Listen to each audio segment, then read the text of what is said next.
I'm so glad you brought that up. Thank you, Tyler. Darling, you know, you give a man a reason for living. Not to mention, you take my paycheck. Now, baby, but I give it to you because I love you. You know, because of the things that I feel so proud about. The things that you do. You know, like running my car into the telephone post. But I still love you, baby. I didn't get mad, did I? You remember? Remember when I told you to take my clothes to the cleaners and on the way out, my very best pinstripe caught a nail? I didn't get mad. I was proud because you thought enough of your man to be in such a hurry. It made me feel grand. Yes, it did. Oh, I need you. I just need you. Lord have mercy. My pride and joy. Wish. Girl, I'm so proud of you. Yeah. I gotta say it loud. Yes, I do. Yeah. What's up, gang? Today is February 12th, the year of our Lord, 2021. And I'm not having fun. No. I hate to disappoint, but I'm not having fun. And I'll tell you why I'm not having fun. I had a whole thing I was going to talk about. It wasn't even going to take that long, but about the Super Bowl. And I just don't feel like talking about that shit. You know what I mean? So I'm just going to skip on past that. Y'all watched the game. Y'all seen what happened. But I do want to talk about like this thing of like the greatest athlete of all time. Because now Tom Brady has 7 rings, and the conversation has come up, is he like the greatest athlete of all time? But first things first, I know y'all seen Tom Brady drunk ass getting off that boat, right? I've been thinking about that for quite a while. Like, because he takes such good care of his body and all that. Like, he smell an avocado for breakfast, and that's really just all his calories for the day. Do you think that it takes him like 1 beer to get drunk because he takes such good care of his body? Or do you think it take like 20 beers because he's done this 7 times now? He's also like a 44-year-old white guy. You know what I'm saying? They just know how to drink. I feel genetic, hereditary, one of those. I've been thinking about that. I'm really not sure. But y'all seen Buddy had, like, he had a firm grip on Tom's shoulders, right? Like, that's how you get your dog out of the club. Like, hey, man, the lift is here. No. We're going up. No, we're looking for a black Honda Accord. That's not black. No, that's not a Honda. No, Tom. Let's come on. Let's go get something to eat, Tom. He got him by both shoulders, like a badass kid or something, man. But yeah, he's done it again. Congrats, whatever. Now he got 34 playoff wins, man. 34. And again, second place, Joe Montana got 16. He won 4 playoff games this year. The Houston Texans started in 2002, and they've won 4 playoff games since they started. The Bengals started in 1968, and they had 5 playoff wins. Brady got 7 rings. The Lions, the Cardinals, the Jaguars have 7 playoff wins combined. In a combined 225 seasons of football. Right? And I know y'all saw like the Super Bowl and the day after. Y'all see how easily the Patriots fans were able to just root for Brady and Gronk. That's how easy it is. If you just want to root for another team, it's really that easy. And you probably say, oh, that's different, Whiskers. Like, they already had success, with their own team. That's kind of the point. Like, nothing's tying you to that terrible team but you. That's it. The choice is yours. But I feel like the greatest athlete of all time talk. Like, when I hear greatest athlete, I think of, like, again, I'm just speaking for me, of course. I think of, like, who could play, like, multiple sports. Like, if you drop somebody onto a baseball diamond, a basketball court, football field, whatever, who could kind of hold their own. You know what I'm saying? Like Deion Sanders, Bo Jackson, like Brian Jordan. Brian Jordan used to play for the Cardinals. He retired from being a Pro Bowl safety for the Falcons to be an all-star baseball player for the Cardinals. Like that's an athlete to me. You know what I'm saying? And with the names mentioned, like Brady get mentioned, Michael Phelps get mentioned, and I don't want to belittle him, but like Michael Phelps is a swimmer. You know what I'm saying? I don't know if he could hit a free throw or catch a baseball or what his 40-yard dash time is, because he's a swimmer. I wouldn't consider him like greatest athlete of all time, but he's definitely the best swimmer of all time. You know what I'm saying? And Brady, like to me, the greatest quarterback of all time, and quarterback's the most premium position in football. So I think calling him the greatest football player of all time, that's fair to me. But then you'll hear people say, Jerry Rice. Most of the people that say Jerry Rice are Jerry Rice. Like Jerry Rice is like, hey, did y'all hear that Jerry Rice is the best football player of all time? I think I heard that rumor floating around. But like Lawrence Taylor, Jim Brown, a few others. And it's like, I don't know. Right? Like Peyton Manning got 5 MVPs. Nobody else got more than 3, and he got 2 rings as well. Like Walter Payton, like by all accounts, like had the all-time rushing record for a while.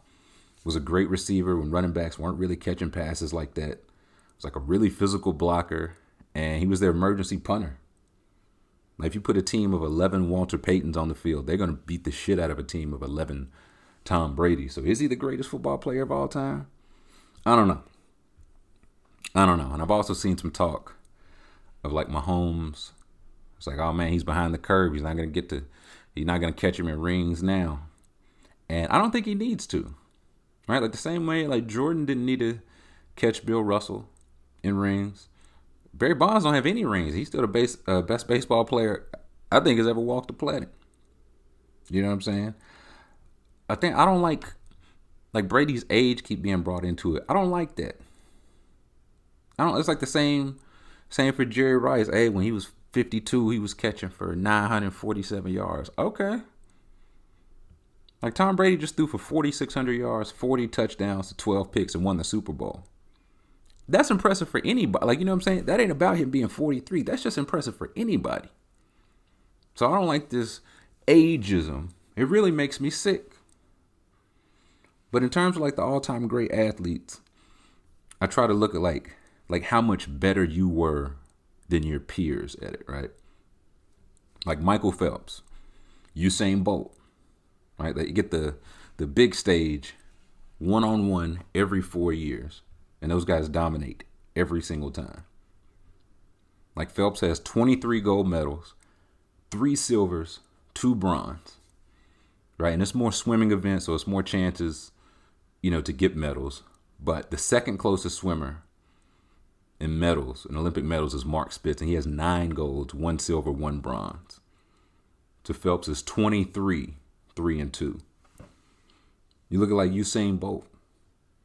Usain Bolt's the only sprinter to win the Olympic 100 meters and 200 meters at 3 consecutive Olympics. He did it at 2008, 2012, 2016. And oh yeah, he also won 2 4x100 relay gold medals. Like he has 8 gold medals, no silvers, no bronze. Like he don't really too much entertain that. Like he's got the fastest 100-meter dash time ever. He's got the second fastest 100-meter dash time ever, and he's tied for having the third fastest 100-meter dash time ever. Like that's a great athlete. That's separating yourself from your peers. And I know y'all seen the video when he, I think it was at the Combine. It was something, maybe a Super Bowl, where Usain Bolt in sweatpants and just sneakers ran a 4.22 40-yard dash, which would have been a Combine record, and he just kind of rolled out of bed and did it. And also, like 40-yard dash doesn't include your reaction time. Olympic time does. Like his 9.58, that includes his reaction time, getting off the blocks, all that. 40-yard dash, like you start whenever you start, and they take it, like they subtract your reaction time. So I read somebody breaking it down. It's like if he wanted to like really run for it and train for it, he might get hit like 4-1, since they don't include reaction time. He's like a notoriously slow starter, quote unquote slow starter. So he could probably hit 4-1. Like that's separating yourself from your peers. Like Simone Biles. Simone Biles has vault, balance beam, and floor exercises named after her. Like just the Bileses. Like it's just named after her. You know what kind of time she on, like right there. Like she's done moves that they had to outlaw other people from doing. Because one, they don't know how to score it. And two, they're afraid people will hurt themselves. It's like we don't even want people trying these in practice. And she lands them like routinely in competition. So routinely, they were like, hey, man, listen, if you keep being this much better than everybody else, you're going to get somebody hurt, young lady. So, like, that's dominance over your peers. I think about Cynthia Cooper. Remember Cynthia Cooper used to play for the Comets? Like, when the WNBA started, Cynthia Cooper was 34 years old. She won the first 2 MVPs. She led the league in scoring the first 3 years. And she won 4 straight championships and finals MVPs, starting at 34 years old. You know what I'm saying? That don't include like Cheryl Miller, who was like by all accounts that deal, but she had injuries by then. That don't include Lucia Harris. She was a black woman that got drafted by the Utah Jazz in the 70s. Like that's separating yourself from your peers. I think about Serena. Like Serena has more Grand Slam titles than anyone ever, man or woman, in the open era. And so I said to myself, what the hell is the open era? The open era is when they decided to let pros play with amateurs so they could make a living off of it. So she's dominating in the open era. And she's the most recent female player to hold all 4 Grand Slam titles simultaneously. And she did it twice. She's the most recent player to have won a Grand Slam title on each surface, hard, clay, and grass in 1 calendar year. And she, along with her sister Venus, is the most recent player to have held all 4 Grand Slam women's doubles titles simultaneously. Like, that's dominance. I know, like, Roger Federer, Rafael Nadal on the men's side, they're up there. When you talk about, like, the biggest gap between themselves individually and everybody else, I feel like Wayne Gretzky come to mind. Like, we did the Wayne Gretzky deep dive, so he's up there. Babe Ruth, who I can now acknowledge how dope he was because he was black. Like, there was a huge gap between Babe Ruth and everybody else. Like, when he retired, he had 714 home runs, and his homeboy Lou Gehrig had 378. Like, he almost had him doubled up. Right? Like, the home run record before Babe Ruth was 138, and he retired with 714. And again, home runs don't tell the entire story, of course, but just that level of separation. Like, nah, it's me and it's everybody else. And again, I still think Bonds is the best baseball player of all time. Right? Like, he was maybe the best at just getting on base of all time. Like, he's got the most walks in a career and a season. He has the highest single season on base percentage, 609, which he was basically getting on base 61% of the time, which is insanity. It's just insanity. And he is, like, for all time, there are 5 names ahead of Barry Bonds in career on-base percentage. 3 of them died before the color barrier was broken, so get him out of here.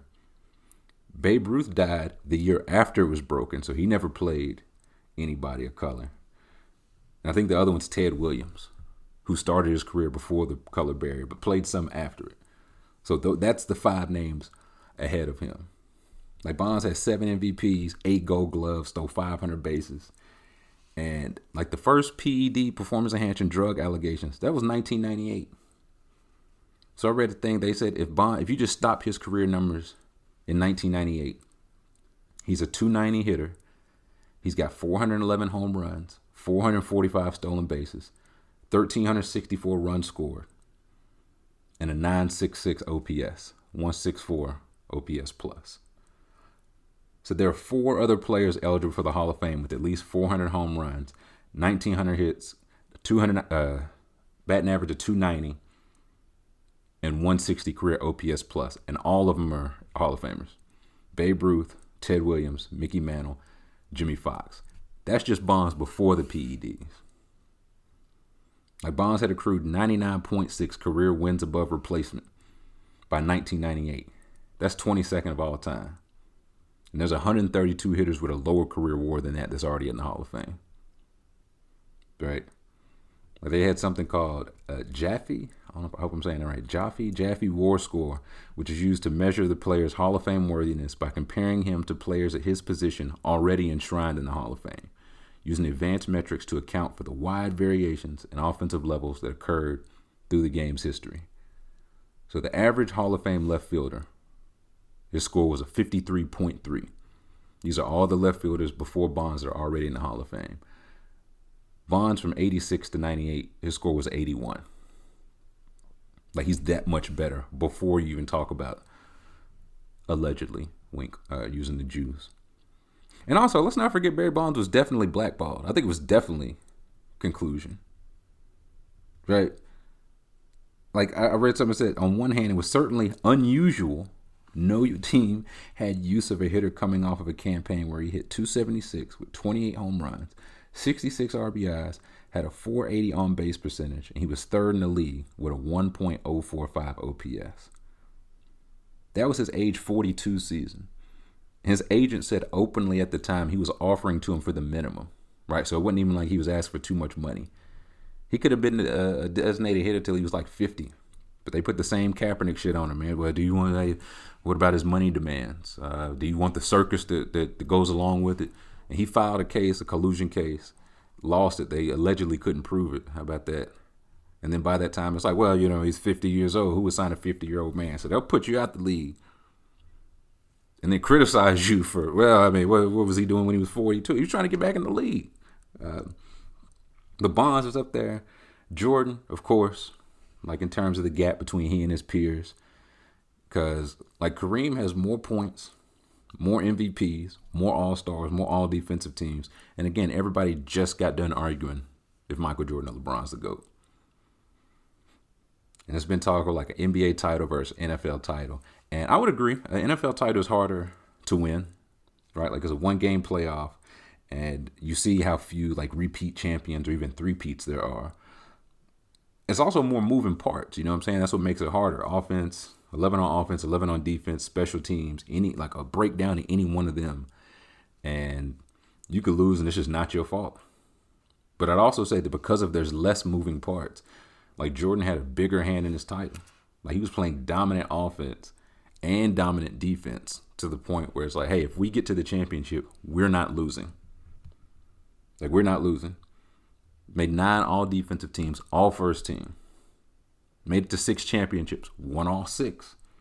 Like that's a level of dominance above your peers. Then it's like Ali or Mayweather. Like it's boxing. You can go for every sport. So I think about like, is it like peak or is it prime? Like I tend to lean toward peak. Like I'll favor a higher peak over, just again putting up numbers when you're 42 or 44. But like look at Kareem Abdul-Jabbar. Kareem won 6 MVPs in his career. He won them all in the 1970s. Of those 10 years, he won 6 of the MVPs. He scored 22 a game for the first 17 seasons of his career. Then he played 3 more years after that and made 3 more All-Star teams after that.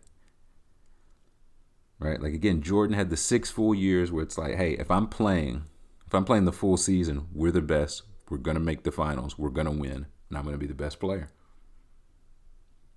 Right? Like if you look at peak versus prime, it's hard for LeBron, man.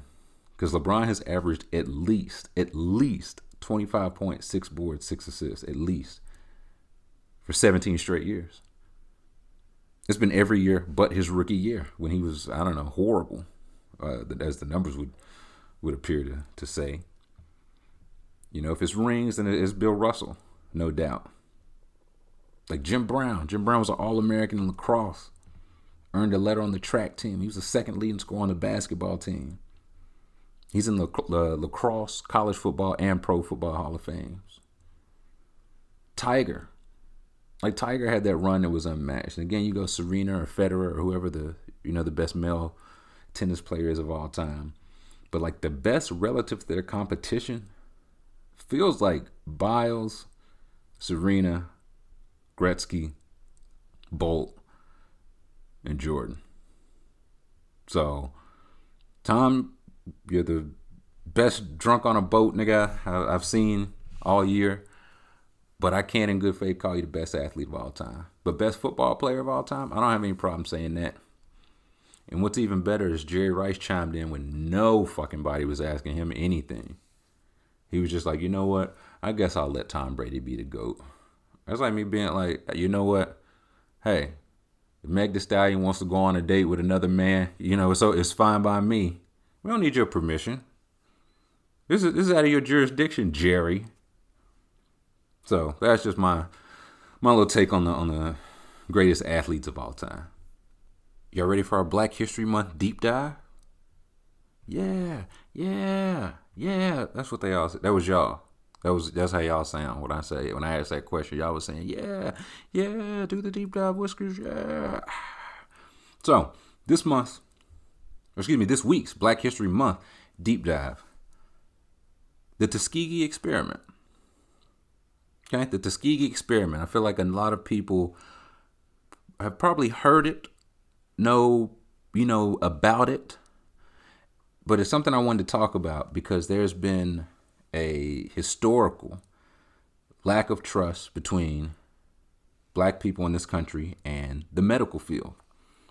I feel like black men in particular, but definitely black people altogether. And some of the hesitance to the COVID vaccine and other health procedures and all that have come from this, right? So I wanted to go into why some of that is. So what is the Tuskegee experiment? The Tuskegee experiment was a joint study by the U.S. Public Health Service, they will be PHS for the rest of this segment, and the Center of Disease Control and Prevention, the CDC, started in Tuskegee, Alabama in 1932. Okay, so the purpose of this study was to observe the natural history of untreated syphilis. Okay, they wanted to see what happened if you just left syphilis untreated. Okay, here's the rub, because the African American men who participated in the study were told that they were receiving free health care from the federal government of the United States. And they went to Macon County, Alabama, Tuskegee, one of the poor countries in Alabama, right? So if you like a poor country in Alabama, like we talking like poor. So they started with a group of 600 poor sharecroppers, which I wrote that down from an article. Poor sharecroppers really feels like redundant. Right? Is there any wealthy sharecropper? He just sharecrops on the side. But 600 poor sharecroppers, 399 of them already had syphilis. 201 did not. They were the control group. I feel like there's a misconception. Some people believe that this experiment involved them giving these men syphilis. That's not true. But they had 399 that already had it, 201 who didn't. And they were told that for participating in the study, they'd receive free medical care. But they were never informed of their diagnosis, if they were getting better or worse, anything. And the quote unquote medical care they got was placebos. It was knowingly ineffective methods, knowingly outdated methods, and a lot of diagnostic procedures that was disguised as treatment. So they never told them about their status, despite the risk of them still going out and infecting others, despite the fact that this disease could lead to blindness, deafness, mental illness, heart disease, bone deterioration, collapse of the central nervous system, and death. Okay. Instead, they told these men they were being treated for bad blood. Bad blood was kind of like a catch-all term, right? Syphilis, anemia, fatigue, whatever you got, bad blood, right? And bad blood, everything included in that, was the leading cause of death within the Southern African American community. So these men were told that this study was going to last for 6 months in 1932. 6 months. Instead, it lasted from 1932 until 1972. 40 years. I did the math. It's 40 years. Why is this important? One, because they lost funding for it a long time ago, and they still never told the men. Two, penicillin was the standard treatment for syphilis by 1947. Okay, so 15 years into the study, it was the standard treatment for syphilis. And this went on for another 25 years with none of the men receiving this because, again, they wanted to study the effect of syphilis if left untreated. And the clinicians, people that work in the clinic, man, I know what the fuck I'm saying, who led the study, assumed that African Americans were particularly susceptible, there go that word again, to venereal diseases because of their race. And they assumed that the study's participants were not interested in receiving medical treatment. There's a quote from one of the doctors who said, "The rather low intelligence of the African American population, depressed economic conditions, and the common promiscuous sex relations not only contribute to the spread of syphilis, but the prevailing indifference with regards to treatment." End quote. Got to call cap on that because, again, they didn't pull these men off the street, right? They got these men because they went to them seeking medical treatment. So that's false off the bat. And that's scientific racism. That's how it works, right? You take a racial bias, some shit you already had in your head, and you use whatever means you have, right? Whatever means possible to reinforce it. And once you reinforce it, that way you have scientific data, right? To reinforce the racial ass biases that you already had. Like, it was used to argue that African people were fit for slavery because they had simple minds and physical strength, high levels of physical strength. It was used to classify enslaved people as mentally ill for running away from being enslaved. And it's used today for black people, black women in particular, really, because black women aren't offered like the same kind of preventative treatment in hospital. They're not offered the same kind of medicine for the same symptoms. And black women are dying 3 to 4 times more and suffering severe disability from childbirth 3 to 4 times more than white women. And that's regardless of income and education level. So it's not like a good hospital, bad hospital, you got money, you don't got money. That's all black women compared to all white women in this country. They're dying 3 to 4 more times of it. That's how scientific racism works. But study was continued under numerous PHS supervisors until it was leaked to the press and shut down. Of course, this wasn't just shut down on its own accord. You know what I'm saying? Nobody decided enough was enough. They just got caught, right? As with most things, nobody decided enough was enough. This is terrible. We shouldn't be doing this. They just got caught.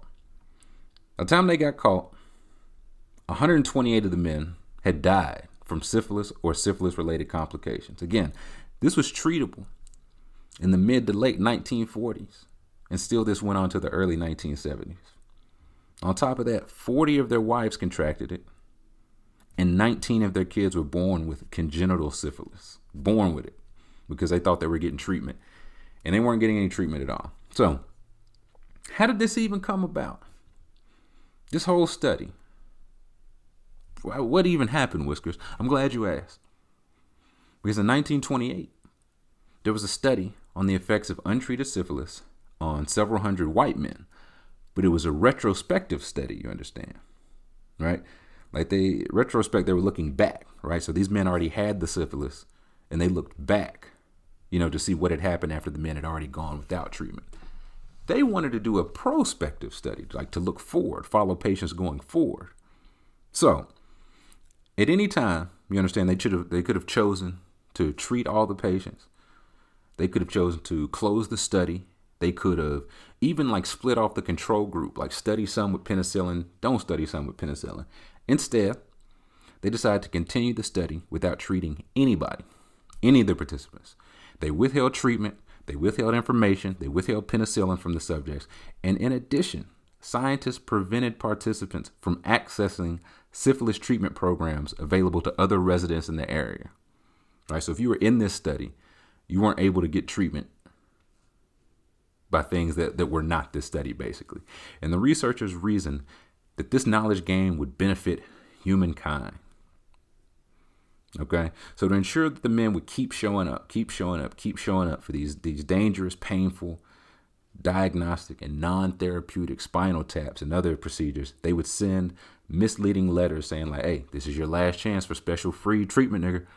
I don't know if it said nigga, but I imagine it said nigga, so it's called creative liberty. I took some creative liberty there. So they kind of hold that over their head, scare them to get them keep coming back to this study. In 1934, they provided the doctors in Macon County with a list of their subjects and asked them not to treat them.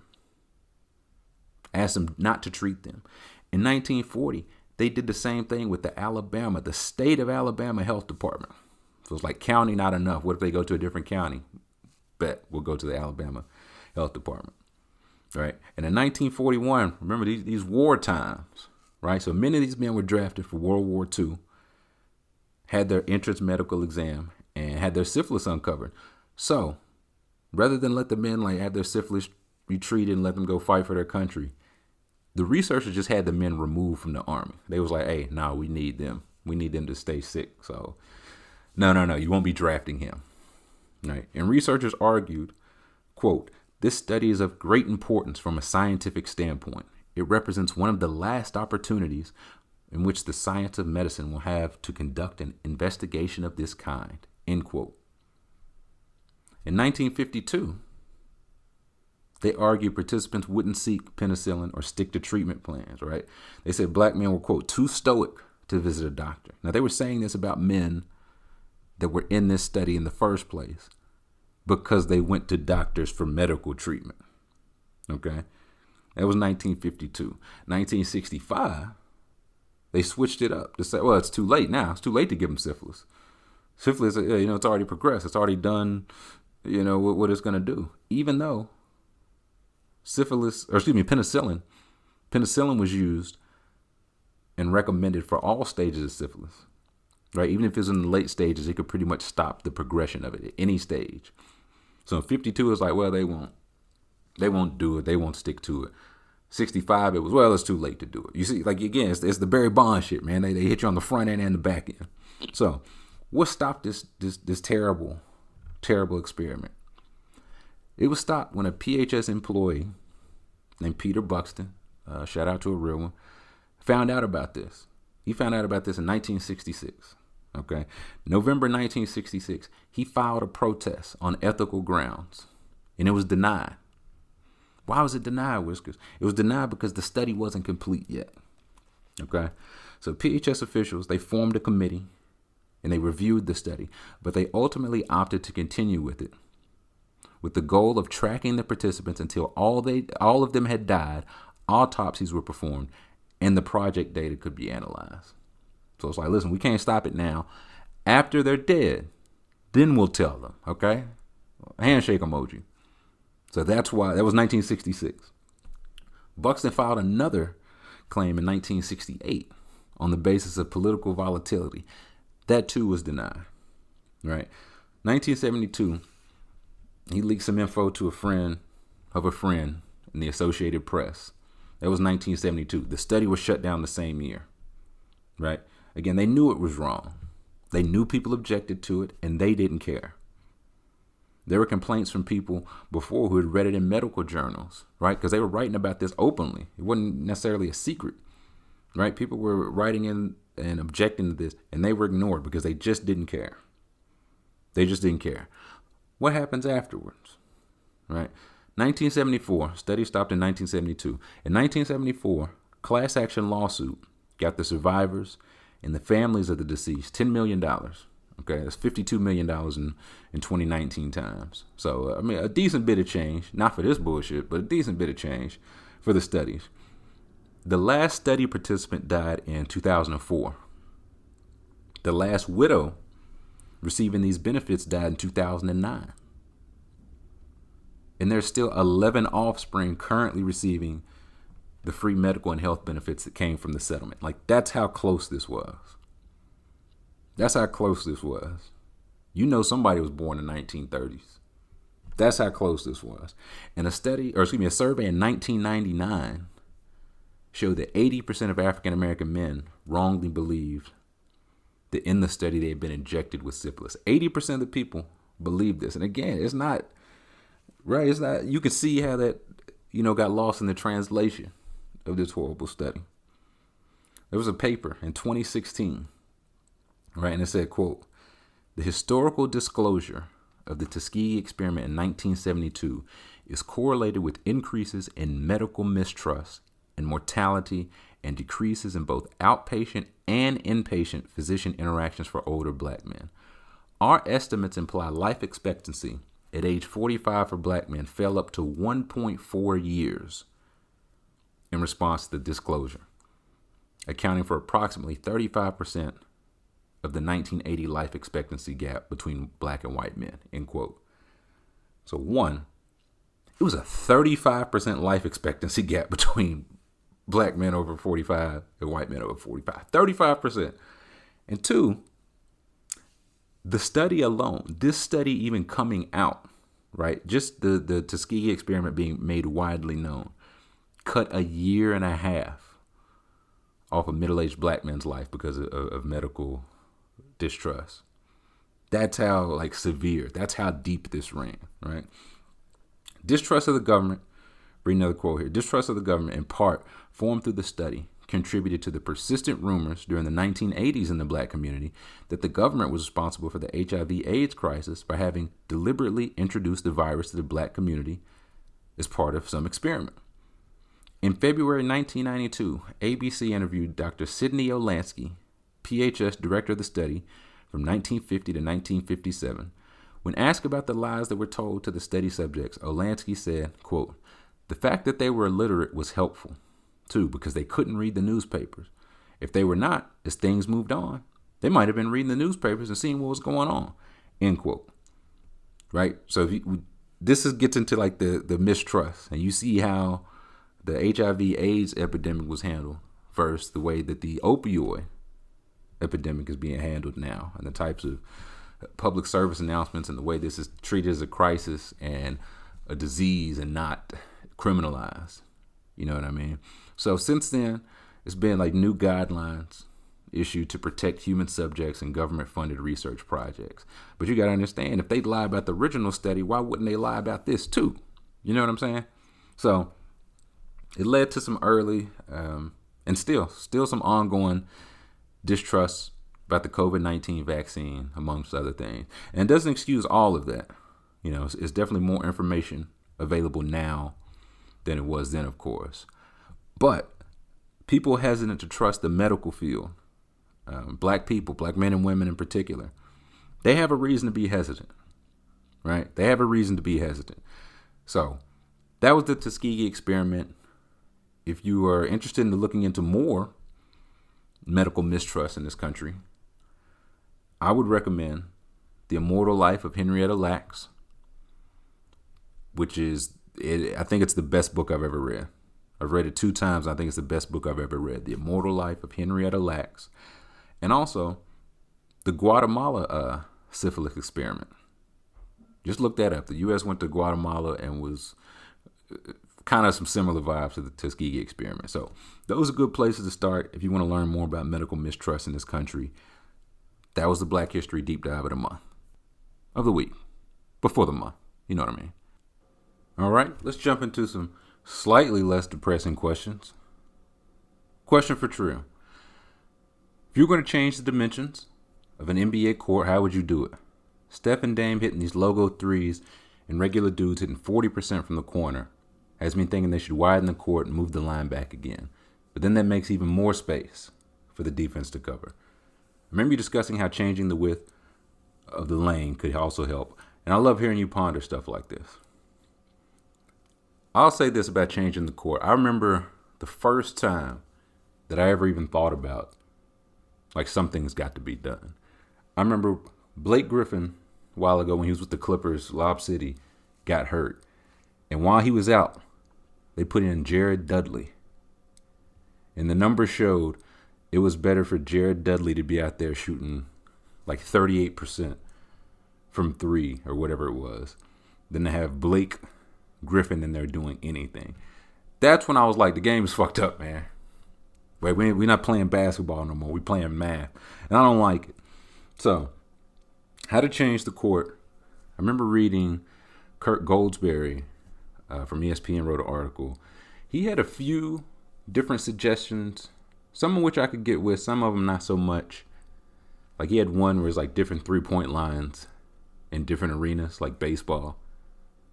Like you go to baseball, Red Sox left field is 142 feet to left field, but they got the big green monster, right? Like the old Polo Grounds was like 22 feet to left, 24 feet to right, and 675 feet to dead center. So like it would change depending on the stadium. I like that in theory because I like it for baseball. I don't think it ever worked for basketball, but I do think it's interesting. And I remember he said like when the 3-point line where it's at right now, it's at 23 feet, 9 inches around the arc. When that was measured and calculated, it was when like a 33.3% 2-point shooter was equal to a 50% 2-point shooter. 33 points, so make a third of your threes was equal to making half of your twos. And so by that math, 40% of your threes is equivalent to making 60% of your twos, okay? But now, dude, Gorgie Dang is taking 2.5 threes a game, and he hitting 53% of them, man. Like something's got to shake, man. You know what I mean? Like at the time I checked, I'm not sure, it's probably more now. I checked in the league. I looked at guys taking 4 3-pointers a game, like 3.5 or up, rounded up. If you're taking at least 4 3-pointers a game, 1 a quarter, subjective, but yeah. There are 57 guys hitting 40% of them. 57 guys. You know what I'm saying? I didn't round up for any 39% guys. And I understand it's early in the season.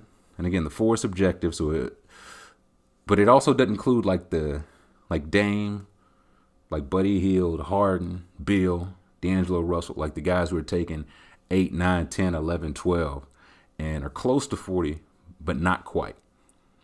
But guys that are taking about a 3 a quarter, hitting 40% of them, there are 57 of those guys, which is that's just chaos to me. I can't believe it. And right now, Steph is taking 12 a game. And he's hitting 43% of them. But he's an alien. You know what I mean? But even then, Joe Harris, close personal friend, he's taking 7 a game, and he's hitting half of them. Bron James, who the only knock on Bron James was make him shoot. He hitting 41% of his threes now. You know what I'm saying? I feel like it should make the dangerous players more dangerous. Like knowing that Steph is taking 3 a quarter and still going to hit 43, 44% of them. That should make the dangerous more dangerous. Right now, you got like Davis Bertans. 87% of the shots he takes are 3-pointers. Right? Almost 9 out of every 10 shots he takes are from 3. But he's only hitting 33% of them. He just got $75 million. You know what I mean? And by all means, get paid. Right? I'm not hating on that. They should have gave him more, right? Get every dollar you can. But y'all remember what a shocker it was in the bubble last year when like Duncan Robinson would pump fake from 3 and like drive it in and lay it up?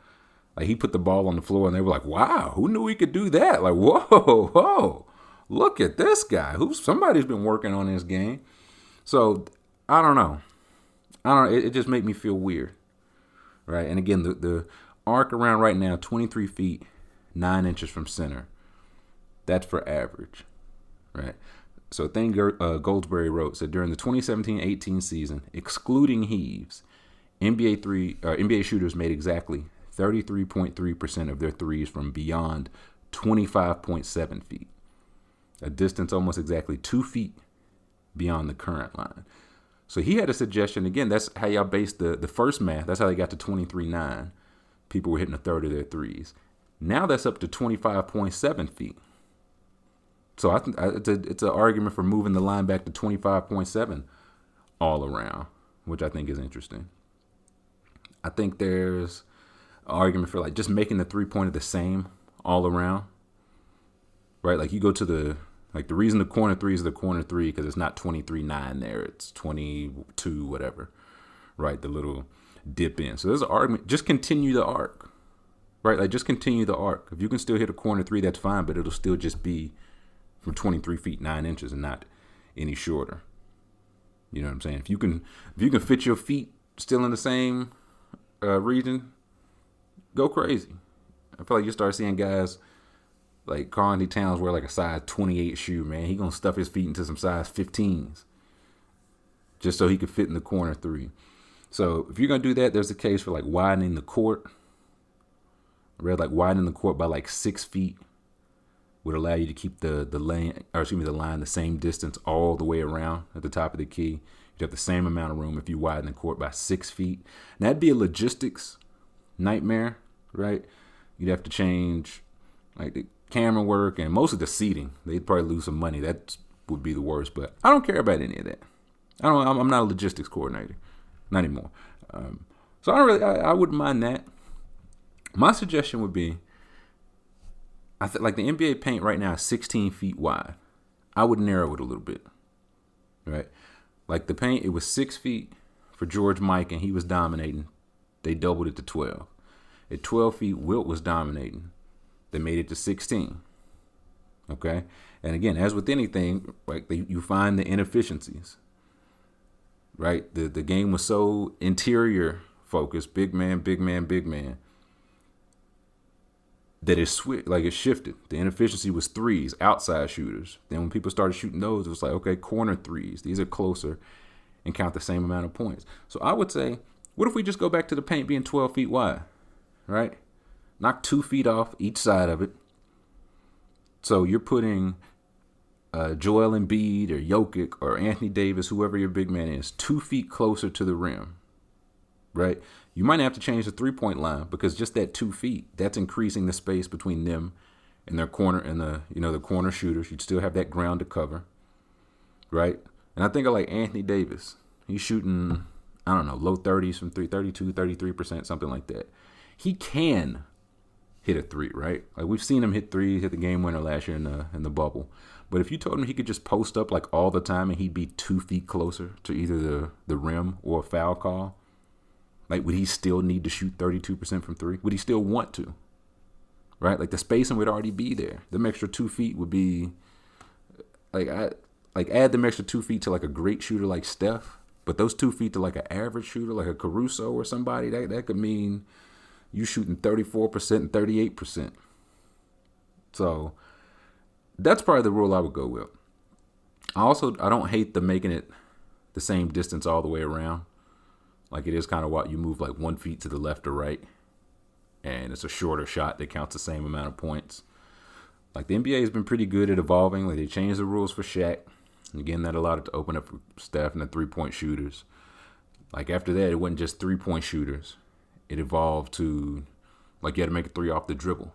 After that, it evolved to Harden making more step back threes than guys made like regular threes in the entire season. And that turned into Dame Lillard said he was, getting trapped in that New Orleans series where Holiday and Rondo had him in hell. So he extended his range to like 30 feet, right? Like the game is going to always evolve and it's just going to keep getting further and further back unless there's a reason to not make it so. So I would knock a couple feet off the paint on either side, right? Like I know Embiid shooting a three well this year, but again, if you just put him 2 feet closer to the rim, knowing that's probably like one less dribble, one less bit of footwork, he might shoot 65% from two and never need to take another three. You know what I'm saying? He might shoot 70%. So that's the change that I would consider making.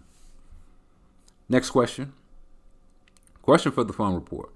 Feel free not to answer because of the private nature of the question. Oh boy. I said, oh geez. So what are your thoughts on religion? I'm getting serious with my girlfriend. We have conflicting views on religion. Her and her family take the Bible literally, and I'm of the belief that we humans don't know the answers to these big questions like how we were created, where we go when we die, etc. Do you think this is a deal breaker in a relationship? Would you date a girl who has differing views? I'm not interested in becoming a Christian. She's not interested in seeing things my way. How do I feel about religion? Like I was raised in the church. I guess I wouldn't call myself religious now. I guess it's agnostic. I think agnostic is where you don't know and you just admit that you don't know. Like I have no idea what's going on up there, dude. I don't pretend to. And I don't really care.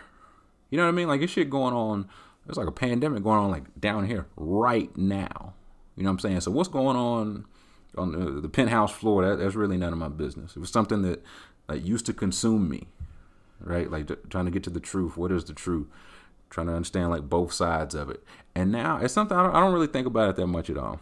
But as far as your question, I have dated somebody with different views than myself.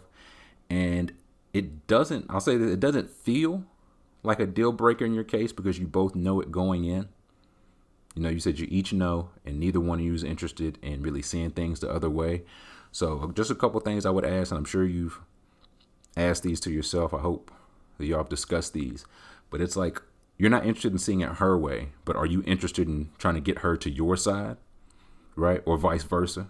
Like, she knows that's not your speed, but is she trying to get it to be your speed, right? Are there any jokes, quote unquote jokes about each other's beliefs, you know what I'm saying? Because I feel like it's a thing. They might be jokes now, but 2, 4, 6 years into the marriage, maybe they don't turn into jokes. So I think that's something to ask yourself and consider. Also, does her family know this? Right? Are there going to be family events where you be expected to attend Easter service or Christmas service or christening, baptism, things of that nature? And if so, like, are you fine doing that? Right? Like, are you fine to be like, okay, listen, I can put on a suit once a year for Christmas, a couple times a year or whatever? Or is it like absolutely, hell no, I won't go type of thing? I think that's something to consider. If y'all have children or are going to have children, how will they be raised? You know what I'm saying? Will you be offended if she wants them raised Christian or, Baptist, whatever, Catholic, whatever she is? Will she be offended if you don't? You know what I'm saying? So if you know the answers to those things, because they've been discussed, then I would say it doesn't seem like it has to be a deal breaker, but it definitely feels like a conversation that needs to be had and should be had for both sides, if it hasn't already. I hope that helps in any way. Next question. King JTR says, what's going on with the Heat? Is it a slow start and fatigue from going to the finals in the bubble, or were they frauds all along? I think it's a little bit of everything, really, JTR. Like, I think it's a little bit of overachieving. I think it's a little bit of like the 70-day off season. Some COVID, like they've been hit with that, like many teams.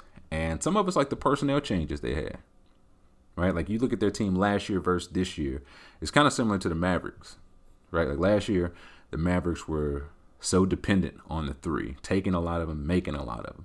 And when you make even a couple % less, it throws the whole offense off, right? So last year, the Heat took the 9th most threes in the league, but they made them at the 2nd highest clip. This year, they're taking the 9th most again, right? But they're making them at the 20th highest clip. And sometimes, like, that's the difference. Like, only Duncan Robinson's really doing what he did last year. Harrell's numbers are down from 3, Nunn, Dragic, and, like, the personnel thing, Jay Crowder. Jay Crowder's missed because he was taking a lot of threes and he was making a lot of threes. And a bit of a sidebar, it really makes what the Warriors do, like the Steph and Clay, and now just the Steph era, really makes that much more impressive, right? That you can focus your offense, build your offense around that, and keep hitting them at such a high clip. So they've had some injuries, some COVID protocol stuff. I know Harrell missed 6-7 games. He just came back. And before he went out, he wasn't playing, gangbusters or anything, but they were winning more than they lost with him, So he just came back. He's been playing pretty well. They're heating up a little bit. I know Jimmy Butler missed like 9-10 games. He came back. He's getting back to it. The Crowder thing, they basically swapped out Jay Crowder for Mo Harkless and Avery Bradley. And I think that's probably the biggest one. I think that's more than any of the other things. And the days off, the COVID, whatever. Because Avery Bradley was like in, then he got hurt, and he came back, and he was out. And came back again, and now he's out for, I think, another like 3 or 4 weeks. And Mo Harkless has missed the last 8-9 games. I think he did not play coach's decisions before that. I'm not sure if he's hurt now. So I think that's probably the biggest difference. Like, the bubble worked because they were like a well-oiled machine. Like they just kept chugging. They got there, put their head down, and kept chugging. And as far as this year, they never really got rolling. But as of right now, I think they're tied for the 10th seed.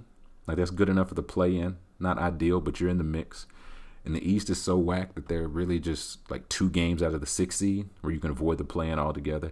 So overall, I wouldn't be worried. I think like Harrow, Butler, Nunn, Dragic, I think those guys will start to play to their level. But the Crowder for Bradley Harkless thing, I think that's going to hurt them down the stretch. But I'm not too worried about them. I don't think they'll stay in the 10 seed. I'll say that. Next question. If you could run a burner account on Twitter for any active athlete, who would it be and why? Feel free to choose one in each major sport. Okay. Football. I think I'd go with Andre Johnson just because it was such a shock. Like, he literally never tweets. So when he came out, I was like, hey, man, Deshaun Watson's right. The Texans are trash. It'd be taking his law. So whatever I said, it would just be passed off as law because Andre Johnson never tweet.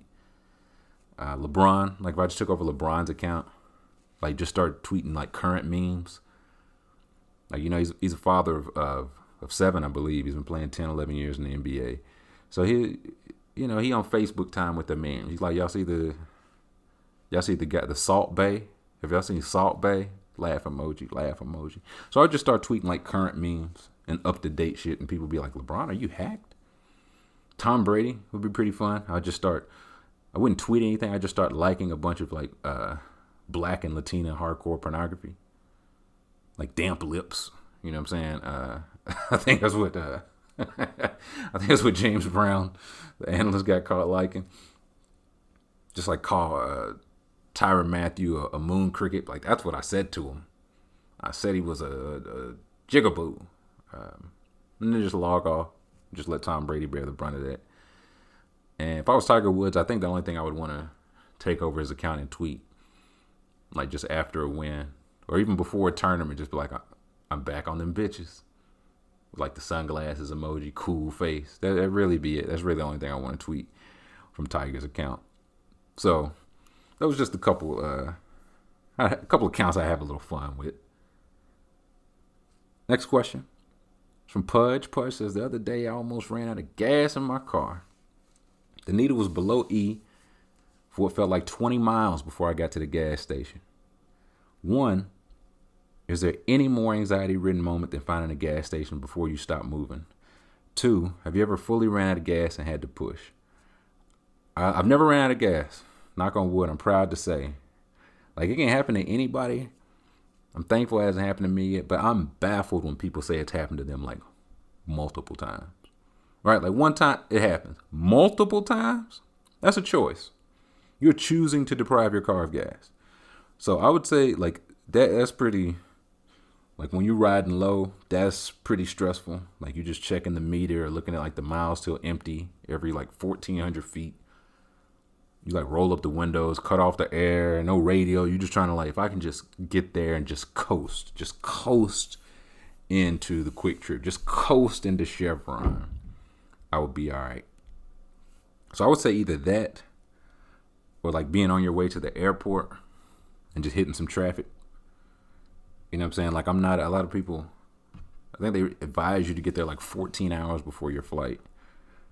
I don't like to be one of the people that is like rushing it. Like people like run through the airport so they're not there. I don't like that. But I do like to be in the physical airport for as little time as possible. So if you plan everything out perfectly and you go into the airport and you just hit some traffic, like even like here, you just factor in traffic. But even like a little extra traffic, that's stressful too. That's when I'm stressful too. I'll be checking like, oh my God, this is going to be the one day that like, hey guys, everybody's on time. What do we say we close the doors 10 minutes early and get out of here? So I think those are probably the 2 most stressful. But I'm glad you persevered, Push. I'm glad you made it out, big dog.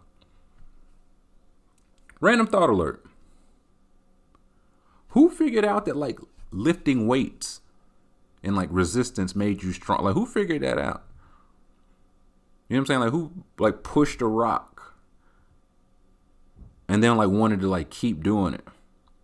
and was like, nah, man, I'm telling you, if you just pick this up and then put it back down and pick it up and put it back down and pick it up and put it back down, and then you stop and you do it again like 2 days from now.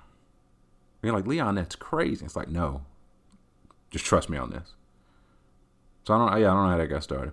But Baby Boy of the Week alert. I'm proud to say. One, Super Bowl champion Mike Edwards, former Kentucky player, very proud of him. But De'Aaron Fox, man. De'Aaron Fox. Kings are playing some great ball right now. I think they won 7 of their last 8, and the one game that they lost was by a single point. Like over that time, he's been averaging 28 points, 4 rebounds, 8 assists on 48, 37, 70 shooting 7 free throws a game and 7 3-pointers a game, so good volume for both. He's player of the week. He called out the NBA for their stupid All-Star game, and I found out that he is third in fourth quarter points per game behind Zach LaVine and Bradley Beal. Like in the fourth quarter alone on the season, he's shooting 54% from the field and 42% from 3. So he's closing out games well. Got the Kings playing some good ball. They have went from being literally the worst or on pace to be the worst defense of all time to just slightly bad. And that's a big gap. It's a big gap. I'm proud of him for helping to close it. So De'Aaron Fox is Baby Boy of the Week. Congratulations, De'Aaron. Next question. Not even a question. This is more of a response. A response from Cardi 3 Mac. And he added myself, Sal, Aussie Marcus, and that deaf guy Pat, our resident soccer experts from last week. And he said, I would like to submit 2 things for the record. First of all, yes, Zlatan, I forgot to pronounce it already. Zlatan is top of the list, cool. However, I would say that Didier Drogba, I think I said that one right. Didier Drogba gives him a run for his money. To start, Didier Drogba, fire name alert. And you got to have one to compete with Zlatan. I'm going to just pronounce it differently every time. Secondly, Drogba had incredible hair, right up there with Ibra. And although Zlatan was and is the better overall player, Drogba had an incredible career of his own, scoring 297 goals in 679 appearances. But Drogba has a trump card over him. The man single-handedly stopped a civil war. Yes. In October 2005, Côte d'Ivoire, I think I said that right, or the Ivory Coast, was in the midst of a 4-year-long civil war that had resulted in the death of over 4,000 people. During that time, the national team was trying to qualify for their first ever World Cup. Drogba himself had just won his second African Footballer of the Year award. That's a wild specific award. But following a 3-1 win over Sudan that secured their berth to the World Cup, Drogba gathered the team together and asked them to stop fighting and seek peace. They did. Oh yeah, and his nickname is King Drogba because he's basically a god in the Ivory Coast. Finally, shout out to the Ivory Coast for a fire jersey, team name, and logo. Les Elefantes, with the trump being the C in Côte d'Ivoire. Fire. Good call. Good call, 3Mac. I would just say double fire name alert, right? Like Ivory Coast is fire and Côte d'Ivoire is also fire, along with Didier Drogba being a fire name. And he posted the logo. The logo is tough. The elephant trump makes the C in Côte d'Ivoire. The light green and orange works really well together, right? Like if you just told me, like, yeah, the uniforms are light green and orange, I'm not sure how I'd perceive them going together, but it's a great look. Had to look up the great hair, and I like it. Drogba, he had his shit was slicked back. He had a ponytail like John Bon Jovi in like 1984. So I went and watched the speech, the one where he was asking for peace. Like he's in the locker room directly after the game. In the locker room, he's still in his uniform. He got his teammates with him, and he literally got down on his knees and begged them to stop fighting. And then he started singing. And they listened. They was like, yes, okay, Didier will do it. I try to think of like imagine Tom Brady after he got Super Bowl MVP, if he just like knelt down, was like, I'm begging us to stop this racial fight in America. I'd turn that shit up to 10, bro. I go run my car through the window of a J. Crew. Throw some rocks at a Panera Bread or Banana Republic or some shit. Just to really turn it back up. But I wanted to see more about him just causing peace. So I found an article that says, quote, after the Ivory Coast qualify for the '06 World Cup by defeating Sudan, October 8, 2005, Drogba made a desperate plea, tasking them to lay down their arms, a plea which was answered with a ceasefire after 5 years of civil war. Carl Anka writes, torn by religious and political tensions, Drogba seized a unifying moment for his country and invited TV cameras into the Elephants' changing room where he made a speech for the camera. The man spoke and a nation listened. The elections went off without bloodshed. He was appointed by the United Nations Development Program as a goodwill ambassador, and they were impressed by his previous charity work and believed that his high profile would help raise awareness on African issues. His involvement in the peace process led to Time magazine naming him one of the most 100 influential people in the world for 2010. Again, I just think back to I don't know if Tom Brady one of the most 100 influential people in Florida, in Tampa. He might not be one of the most 100 influential like on the Buccaneers. You know what I'm saying? So Drogba's charity work continued when in late 2009 he announced he would be donating a £3 million signing fee for his endorsement of Pepsi to the construction of a hospital in his hometown of Abidjan in the Ivory Coast. So I concur, 3Mac. Zlatan, you had a good run, but Didier Drogba is cooler. He's just cooler. It is what it is. Another random thought alert. Who was the first nigga to kiki? You know what I'm saying? Like, I know the key, like laughing like kiki. Like, you know what I'm saying? Like, laugh like that. Who was it? Like, what was he laughing at? What y'all think he was laughing at? The first nigga to kiki. I don't know. Moving right along. Next question. Here's a statistical mini deep dive you might like. No team that was the top defensive DVOA was in the top 5 the next season. In other words, the Rams are due for a regression on defense.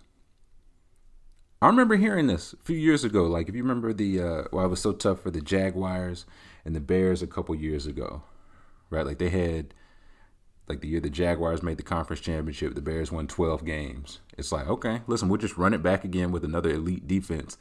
And when your defense dropped from, like, even, like, number 2 to, like, number 9, that's enough to keep you out the playoffs. That's how big the gap is. Also, those guys had Bortles and Trubisky as quarterbacks. Are those the names of successful quarterbacks? Bortles drops back. Trubisky, like, you know what I'm saying? But a fall from, the fall from not even, you know what I'm saying, 1. You don't have to be 1. But, like, top 3 to, like, top 10. That was enough for the Jaguars. They went 10-6, made the conference championship. They went 5-11 the next year. Bears went 12-4 that one year and been 8-8 2 seasons since. So, the top 5 defenses last year, DVOA, the Steelers. Steelers were actually number 1. Steelers, Saints, Washington, Rams, Buccaneers. So, Rams don't have the stink of number 1 on them. Previous year, it was Patriots, Niners, Steelers, Ravens, Bucks again. So, Steelers back in the top 5, Bucks back in the top 5. Year before that, this is the 12-win Bears season. Bears, Bills, Ravens, Vikings, Broncos. Year before that, this is the year the Jaguars made the conference championship. Jags, Vikings, Ravens, Cardinals, Eagles. So Ravens in their back-to-back. And the one before that, I just wanted to look at the previous 5 years. It was Broncos, Giants, Cardinals, Eagles, Seahawks. So over the last 5 years, the Cardinals, Eagles, Ravens, Vikings, Steelers, and Bucks were all teams that made it back-to-back years with a top 5 defense. But yeah, no number 1. So is being the best defense actually bad? Y'all saw what happened to the Steelers. Y'all remember when Ben Roethlisberger was crying on the sidelines? I do. Pepperidge Farm remembers. So it might be some bad news for Pittsburgh, right? Because teams have made it to Nobody over the last 5 has made it 3 straight years in the last 5 seasons. And again, they were number 1, so they got that going against them.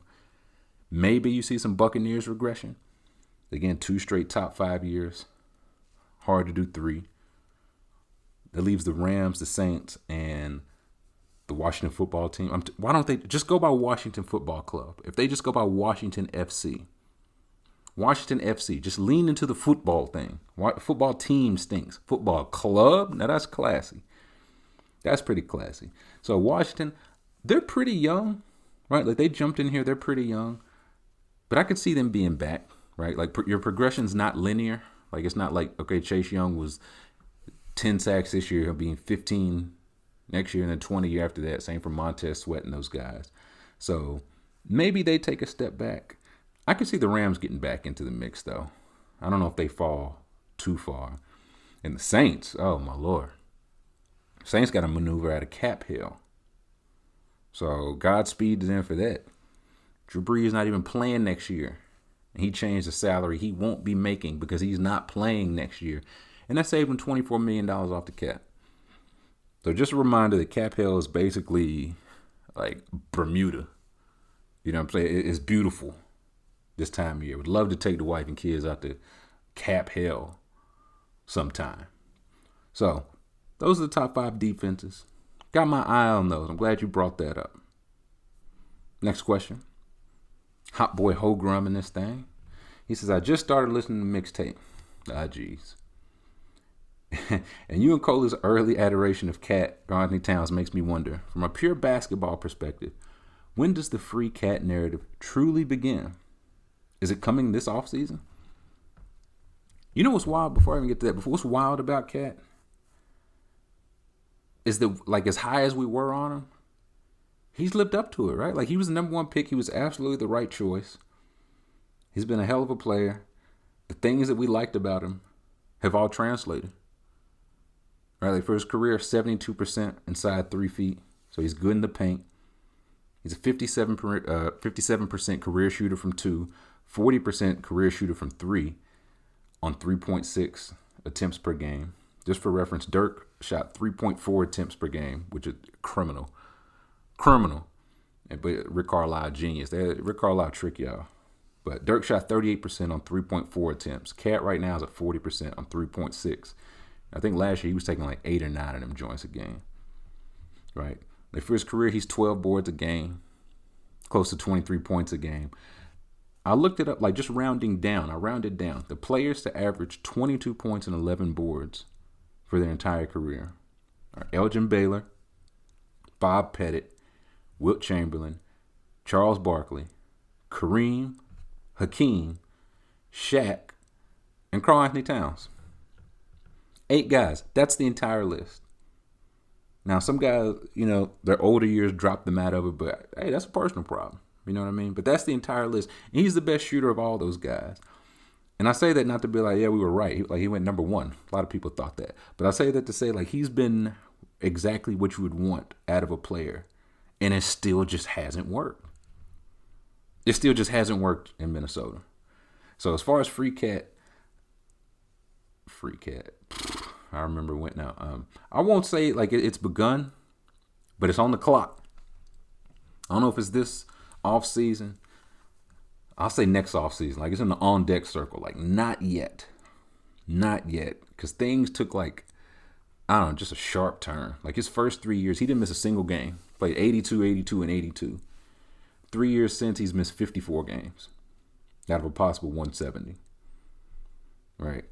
For his career, when he's on the court, 120 offensive rating for his team. That would be number 1 in the league right now. Be number 1 of all time. Defensive rating would be 108. Right? That'd be tied for the 4th best defense in the league. So it's like when he's on the court, when he's there, even though he's like, admittedly, he's got things to work on. Not a perfect player by any means. But he's playing winning basketball when he's on the court. Like his teams, they're a +7 for his career when he's on the court.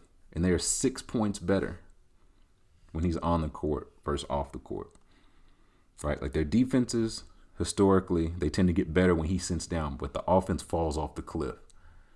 So it's why anytime it's like, hey man, when they play without Cat, they only gave up this many points or this much defensive rating. It's like, okay, well, tell how they didn't score 75 points in the game. Like, tell that part too.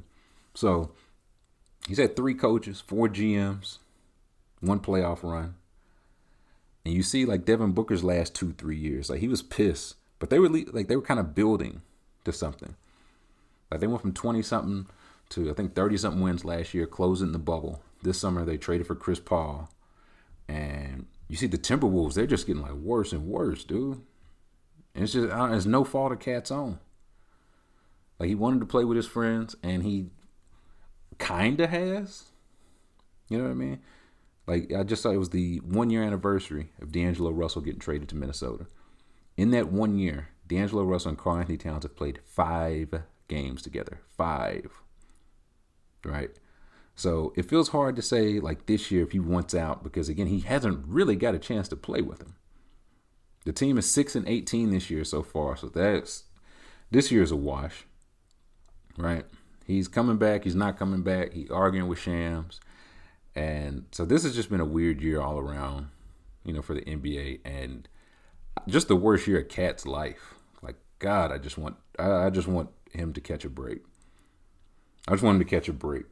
I don't know if y'all saw the quote he had about the All-Star game earlier. It said, Towns, I don't personally believe there should be an All-Star game. He went on to deadpan. But what do I know? What experience have I had with COVID? So that's where we're at right now. So I just want Cat to be okay. But for the question, I give it 1 more year, man. I give it 1 more year. I do think this year is about a wash, but if there is like 0 progress next year, it's time. Right? If you look at the end of next year, right, end of the 2021-2022 season, we'll have 2 years left on that deal, and he'll only be 27. And by then, hopefully we'll know if this was just some horrible luck, right, like personal and injury-wise, or if it's just time to move on. It's just time to move on. It's a thing, like, as bad as the defense is, it's like, I feel like I haven't heard anybody like, well, somebody else would be winning with this squad. They probably wouldn't. It's a team of very flawed players. You got, like, Culver and Rubio can defend but can't shoot. You got guys that can shoot but can't defend. It's just a really mismatched team. Like, I don't know who's winning with this team. Like, the Wiggins we see in Golden State is not the Wiggins he got. Jimmy didn't work. Culver's been disappointing. Anthony Edwards has been up and down. Like, that's expected. He had Derrick Rose, Jeff Teague, and Rubio as his point guards. Meh. So, I say next year, Grum. I say next year. And again, just let that be a lesson to you. You can get the number 1 pick, nail it, and none of it still might not matter. Don't you love sports? Me personally, I love sports. Moving on, we got one from that deaf guy, Pat, our resident soccer expert. So we've been doing a lot of fighting hypotheticals, so I figure I'll add on to it. You probably heard the fight 100 duck-sized horses or 1 horse-sized duck question. So I want to know, would you rather fight 100 Demetrius Mighty Mouse Johnson-sized Shaqs or 1 Shaq-sized Demetrius Mighty Mouse Johnson? Johnson is 5'3", 125. Shaq is 7'1", listed at 325, but let's think of him Celtics days, so bump it to 360. Am I taking the 100 or the 1? Now, admittedly, I wasn't familiar with Mighty Mouse, so I had to do my Googles, and now I am familiar. So give me the 100 Mighty Mouse size Shaqs. Give me the 100, right? Because like Shaq's whole thing, especially in the Celtics, the later days, and 360 is being very kind, Pat, very kind. His thing was just sheer mass, right? Like he was strong for sure, but it was just like mass. You just weren't moving him mass-wise. I can move somebody that weighs 125 pounds, right? I can move several of them. Maybe not 100, but let me clear the first, you know what I'm saying, dozen, 2 dozen, and then we'll see. So for like this scenario, is it like, it's like a video game? Like they send the Goonies at you and you hit them like 3-4 times, they just disappear, they out of here? Or is it like, this is the way I prefer to think of it. It's like Royal Rumble, right? They just send like 5 to 8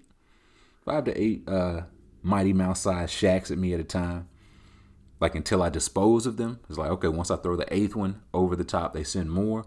Or is it like, okay, every 7 minutes we send another batch, no matter how much you got left in there? So, clearly you don't want to be overwhelmed in there by 100 Mighty Mouse sized shacks. But I do think it's a point of diminishing return, right? Like if it's 20 in the ring and they can't all get close to me, I think they become a liability. And also a potential weapon for me. If I just pick up one of them by the legs and just clear them out, just clear out a couple of them, bye out. I think that could benefit me. But I want no part. I want 0 parts of a Mighty Mouse size shack. Or excuse me, a shack size Mighty Mouse. A shack size Mighty Mouse. I want no part of that. Giving Mighty Mouse shack size, that's a no-go, right? Like again, if we're only changing their size, I'm guessing he keeps like the speed and agility of a 5'3", 125-pound guy. I don't know how that works, but either way, I don't want no part of that. So no, thank you. Hey, and speaking of me being physically harmed, I told you I've been working on the segues. Got another question. This quote came out recently. It was an old quote from Randy Johnson, Hall of Fame pitcher.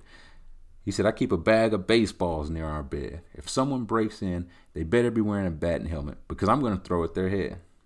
So the question was, how many things during a breaking and entering would you rather run into than a Randy Johnson fastball? A lot. Thanks for the question. No, a whole lot, man. Like in that same article, it was a thing about how he hit JT Snow. He threw a pitch and hit JT Snow in the wrist so hard, the ball bounced off his wrist up into his face and broke his eye socket, fractured his eye socket. A pitch that hit him in the wrist fractured his eye socket because that's how much juice he had on that thing, right? I don't know if y'all heard the old Bill Burr has got a bit about like gun owners. Like you hear a noise in the middle of the night, you got to wake up, you got to find your gun, you got to cock it or load it or whatever. You shoot it, it's loud, like your ears are hurting, and also you're a shit shot, right? Like by then, whoever broke into your house, he's probably got you. He probably got you. Randy Johnson is not a shit shot, quiet as it's kept. So I'd rather run into a bayonet than a Randy Johnson fastball, a Mossberg shotgun, a cocaine hippo. I'd rather see one of them than a Randy Johnson fastball. Bret the Hitman Hart. You know what I'm saying? I feel like all these things are going to kill me. But they're going to kill me much slower than a Randy Johnson fastball. Like, y'all see what he did to that bird. That's how I imagine it would be. He just hits me. Bam. I drop. I'm dead. I'm out of there. And he's also not going to miss. He's got a bag of baseballs by the bed. Right? He don't need no warming up. Like, his wife's like, "Randy, I hear a noise downstairs." And he just goes to the mound, starts warming up. He just throwing the ball at like the shower curtain. Just getting his arm loose. And then he hears that creak of the door open. Bow, 102. Right to your temple. So, there's a lot of things. There's a lot of things that I would rather encounter in the middle of the night than a Randy Johnson fastball. We have reached the portion of the show. I'm going to pass the mic over. We have a very special Valentine's Day edition of the Splash Bros Luncheon. That's Hurricane, that's Scuba, and they've got a special guest. Soozy is in the house. So at this point, I'm going to turn it over to them and let them get their Valentine's Day on. All right. Welcome, everybody, once again to the Splash Bros Luncheon. We're joined this week once again by Scuba. Scuba, how are you? I'm doing well. How about yourself? Pretty good, pretty good. We also have another returning guest, Soozy. Soozy, how are you doing? You know, I'm doing pretty well. Not too bad. Good to hear, good to hear. Yeah, so with Valentine's Day this weekend, we thought we would do something special for the Discord, for the listeners, and it was actually Soozy's idea. We appreciate her for it. But we're going to talk about Valentine's Day. We have a couple categories that we're going to get into. So, yeah, let's jump right into it. So the first Valentine's themed segment that we're going to talk about this week is, what is your worst or best date? Who wants to take the floor? Soozy. Soozy. All right. I was just thinking about this. I don't even know if I have like a best date experience. I feel like it's been a while since I've been on like a really good date. Yeah. Which is really sad, but Tell the worst one. Yeah, worst tell the worst dates. one. Okay. I've got a few stories. The first one was when I didn't even want to go on the date, like at all. And my friend was just like, go on the date. If anything, it's a free dinner. Yep. Like, it's free dinner. He'll buy you dinner, whatever. And I was like, okay. But I really didn't want to, I was not in the mood for it at all. So I get to the date and it's like, fine. The guy's like not as cute as he was in his pictures, whatever. And he's like kind of douchey, but it is what it is. And he told me like, oh, I just moved here with some friends from New York City. And then we're like talking. And then like, he's like, I have to tell you something. And I was like, okay, what? He's like, my friends are actually in the back of the restaurant, here to just kind of scope out the situation and make sure like you were who you said you were and that the date is going okay. And I was like, so he's a bitch pretty much. Okay. I was like, that's so weird. And then like 5 minutes later, his friends like walk by us and leave. And he's like, yeah, they're leaving, but I'm going to like catch up with them in a little bit. All right. Whatever. And I was like, okay, this guy is weird. Like, I was like, that's just really strange to like bring your friends on a date. Yeah. And then, so like, and we were at a restaurant that like I had been to like a million times, like, cause it's a restaurant and bar. So like, I knew everyone that worked there. So like when I went to the bathroom, they were like, oh, are you on a date? And I was like, yeah, I'm on a date. And they're like, oh, that's so cute. And I'm like, yeah, like, I guess I'm not really feeling the guy, whatever. So then the waiter comes to bring the check and she's like, just, like, should I split the check or just one card? And he goes, no, you need to split the check. And I was like, I was like so mad because like, honestly, I don't mind splitting the first date.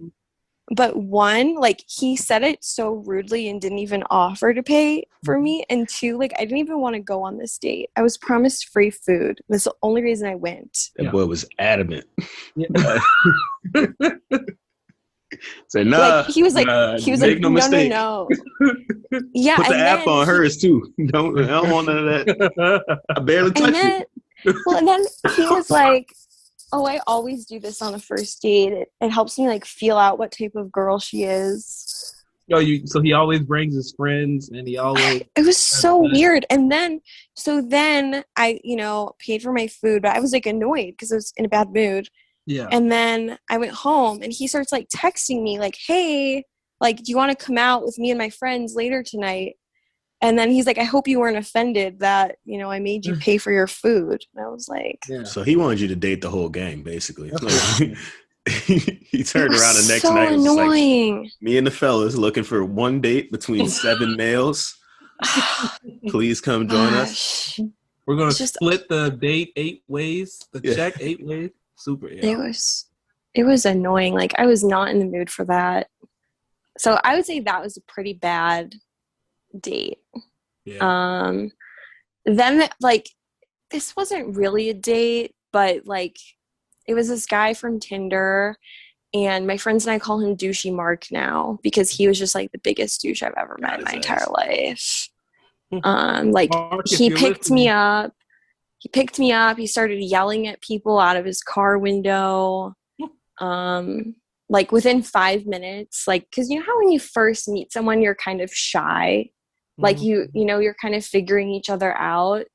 He was like, you're not talking very much. Do you want me to turn around and take you back home? Oh, wow. Like he said it like, right? Like flat out. I was like, no, it's okay. Like, ugh, he was just awful. Like, everything about him was so douchey.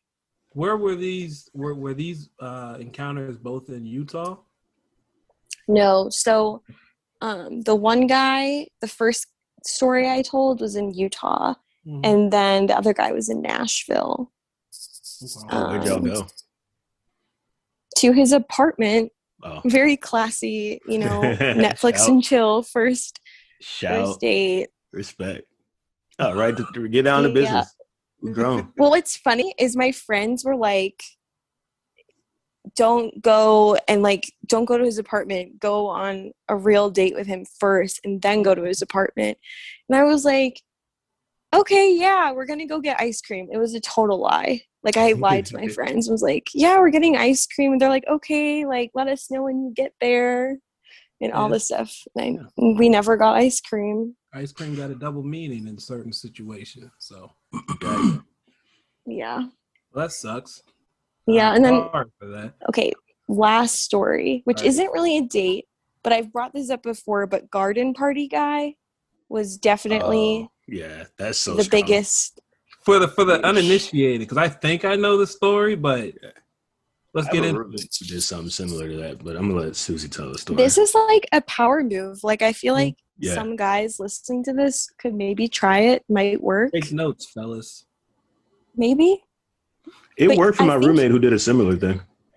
Okay, so here's what happened. I matched with this guy on Bumble. We said a few words, but nothing came of it. But we followed each other on Instagram. We occasionally messaged each other on Instagram. Greatest love story told. And then one day he's like, hey, I'm having a garden party and I would love it if you were there, and came. And I'm thinking like, wow, that's so nice that he invited me to a party. Like, I was flattered. And he sends like a dress code, like all this stuff, which was kind of weird. But I was like, well, it's kind of endearing, whatever. So I get there and it's almost entirely girls that are at this party. And he's kind of like taking turns, like meeting all the girls. And so, of course, like we're all going to start talking to each other because it's awkward. Work in the room. Yep. And, everyone was saying like, oh, how do you know Neil? And every girl responded, I met him on Bumble. Yeah. It's Neil. Like, it was like an episode of The Bachelor. And we were all there to try out for him to see if he liked us or not. It was super weird. Yeah, I feel like, go ahead. I had a roommate who did something similar. Like I lived in a house with 5 dudes, and 4 of us were going on a hiking trip one weekend, and he was kind of mad because he took it as like we didn't invite him, even though that wasn't really true. So his response to that was this was back when like Tinder had the group function. So he just got in the Tinder group with one of our other friends who came over that weekend, and they just like swiped through all the groups and then just invited like every single group to a house party at our house. And they fucking it worked too. Like, it worked out for them in the end. Like, they all came, and eventually people like found out like, oh yeah, we all got invited, via this Tinder group function thing or whatever. Yeah. And I came back and I was like, oh, that's cool as shit. Like, I'm glad that worked out for you. And he was like, yeah, I made sure none of them went in like y'all's bedrooms or anything. And I go in my fucking room and it's like beer cans and shit and like all my shit. Oh no. And I was like, come on, man. Yeah, like. Did you wash your sheets after? I was in college, so probably not. I'm being honest. Wait, I've never heard of this Tinder group function. Yeah, it was a thing in like 2015, 2016. Wow. You could basically like add one of your homies or multiple as friends, and you would just swipe through other people who were swiping as a group. Ooh, kind of like that.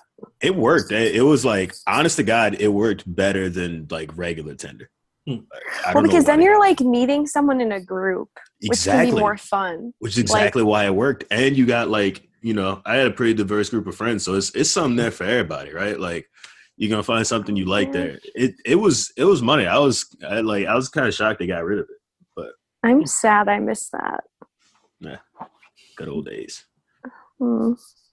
Okay, who else wants to share their dating stories, good or bad? I don't think I got nothing that could top them bad dates. Like that was. And all Let's hear about your best date then. my best date's kind of boring. It's like Mm-hmm. my favorite one recently was literally all we did was like we went to a museum, walked around the neighborhood, and then went to a rooftop bar, got kind of drunk, and then went back to my apartment. Like that was it. That's a good date though. Yeah, but it's, when I think best date, I'm thinking like, niggas pull out some immaculate shit. Like they got all this shit planned out. I'm not that kind of person. I'm usually just like, no, I don't think it needs to be that elaborate to be good. yeah, that's my thing. Is I'm usually just like, I like going to museums and I like eating food and I like drinking. So I'm like, if we can combine those things, then that's a good day for me. Museum. What kind of museum was it? It was the Cummer Museum and Gardens. So it's got gardens out back, but it's like a nice. contemporary art museum. It's not. There was nothing like crazy abstract in there. It did have this one room that was like made to look like a Renaissance era. Like it was, they had like kind of retrofitted it, so it looked like some shit from back in the day, where people had like knights and shit running around. But off That's topic. cool. What's next? Oh, man. Yeah. Speaking of museums, if there's any listeners who are like in the Raleigh area, Raleigh, North Carolina, it has this beautiful museum downtown. Museum, it's like the NC Arts and something museum, but it's beautiful. I went there a couple months ago, so yeah, just thinking about that. Should we go Yeah, to our next segment, or do you want to? We can. I don't really. Dates? I don't really have a good story. I'll just say real quick. It was my girlfriend at the time, and her mom wanted to like come out with us, and it was just bad because I think I was like 18, 19. I couldn't I got lost. Like I picked him up and I got lost, and then somehow I was just supposed to be paying for my girl, and then her mom wanted me to pay, and I was like not at that point in my manhood to where I could have told her no. So I didn't. It was tough. I was just upset. I just remember being upset, and I didn't Let the mama I pay didn't have for you. the tools to deal with any of it. I was just mad. So These things happen. Character building, That's rough. Yeah. The mom paying is a rough one. That's tough. Yeah, because it was like, Because her mom brought that shit up later. Like, ain't no way that was a one and done. Like, next time she went home without you, mom was like, and you got that bum ass nigga can't pay for his own shit. No. I paid. Okay. I paid, but I wasn't supposed to pay. So it was like, I had talked to, me and my girl she was like, yeah, blah blah blah. She's gonna pay for herself. I was like, okay, cool. So then when the check comes, the mom's like, oh, do you got this? And I was like looking for some backup, and my girl was just sitting there. Yeah, I was like, you should have known, bro. You knew you had to have known before. Ain't no like that's kind of foregone. You gotta be. Like I said, I was young. That's like 2 lifetimes ago. So okay. Yeah. All right. Okay. So next segment, dating advice. Should we just start with the red flags that you came up with, Hurricane? Yeah, we can. You got to mix them two together. Okay. So the third segment was red flags. We were supposed to play a game, but I had like a couple that I wanted to get off. They've proved these are tried and true red flags. The first one with a bullet is, I guess this works for men, and I've only dated women, so I'm pretty sure this could apply to men. You about to name a zodiac sign or something? No, fellas, listen. If she hates on Beyonce for no reason, I'm not saying she has to be a super fan. I'm not saying she has to be, but if she just like throws out shade at Beyonce, or if she just hates something, like that's a red flag. This is actually kind of I had an experience with this. As a matter of, this is kind of true. Really? Yes. Speak about it. That girl turned out to be crazy, bro, melted down crazy in the middle of the night, like after we had split, and like blew up my phone, left me a load of text messages and everything. And that's the one thing I remember was kind of odd at the beginning. I was like, why did she just dislike Beyonce? And I was like, that's kind of weird. Yeah. Not that you have to like her, but that is strange. I But it's was like not you go out of your expecting way. that at all. Yeah, that caught me by I wasn't expecting that as a red flag. I would never think to say it's a red flag because it's tiny sample size. But like I will say, the one woman in my life who was like an open Beyonce hater was fucking bad shit. I can think of two that I actually dated, and like a few other that didn't get to that point. It was like, trust me. If she hates on Beyonce, like I said, you don't have to be a super fan. You don't have to be a member of the Beehive because, I imagine. Well, I'm not going to talk about the Beehive, but you don't have to be chill that. the fuck out. Like, relax. Get to the next one. I can hear them niggas pulling up outside my house right now. So love Beyonce. If she loves Beyonce, you're on the right track, man. All right, so, and I guess for women, maybe who's like it used to be Michael B. Jordan, but he's like kind of weird. So but it's like, think of like a dude who's like, there's nothing. He's unassailable character. If the dude is hating on him, then it'll work both ways. I don't know who that would be. But all right, number 2, if she has long Instagram posts like words, that's another red flag. If she's like typing paragraphs for the caption, the school system failing us again. This nigga just hate reading. No. I will say my ex friend, who's crazy, like psycho level crazy. She would do that. Yes. See. Yes. And but the funniest post, thing like is long shit on Instagram. I don't be reading it, but I know people. I'm not even talking about. I'm not saying like one, like every once in a while. Okay, because like if someone passes away or something. But I'm talking about you just go on there and it's like mostly words. Like not even she's posting memes with words, but she's like just type like Instagram is for pictures. Eric can't read. Looking at his IG feed, like get a blog. Damn, take this shit. Hey man, I built up that's what I do. Like I run the other way. You know what I'm saying? Yeah. So that's number 2. Last one is if she has the type of dog that she has. If it's like a big dog, cool. If it's like a little therapy dog, I'm not saying this is like 100%, but just be careful. If the dog she has like a little. You tripping? Like a little, just like one of them therapy dogs. Just be careful. Meg the Stallion got a little dog, bro. You ain't telling me, man, that's. I'm not. Like I said, this is not. This is like the mildest, but just be careful. That's all I'm saying. All this is just be, except for the Beyonce one. The Beyonce one is tried and true. And that's 2 for 2. We got 2 people back in that one, so that might just be a law. Yeah, that's the biggest sample sizes I need. All right, let's play the game. Okay, so we're going to go over the rules of the game. There's really no rules, but I'm going to give you 2 cards with like really good qualities that a person is going to have. And then the third card is going to be a red flag. And you have to say whether you would date them or not date them or smash or pass. Okay. You guys got it? Yep. Okay. So. All right. First one we're going to do. Okay. Has front row seats at every sporting event and is the most physically attractive person you have ever seen.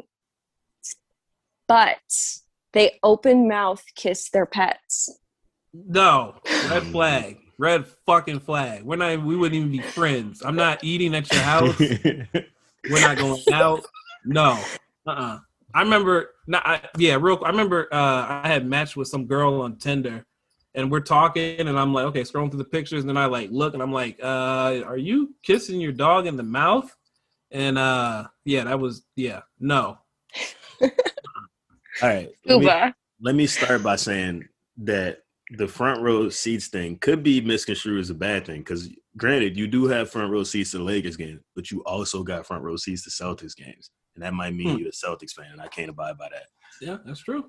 I think this one is not a date thing for me. It might be. It's like I'm definitely hooking up with him. I don't care. I'm gonna find a way to get, because you said physically most attractive person you've seen. Yes. Right? Like, come on, bro. Yeah. All right. Nah, you tripping. New Orleans niggas are grimy. Everybody know, bro. I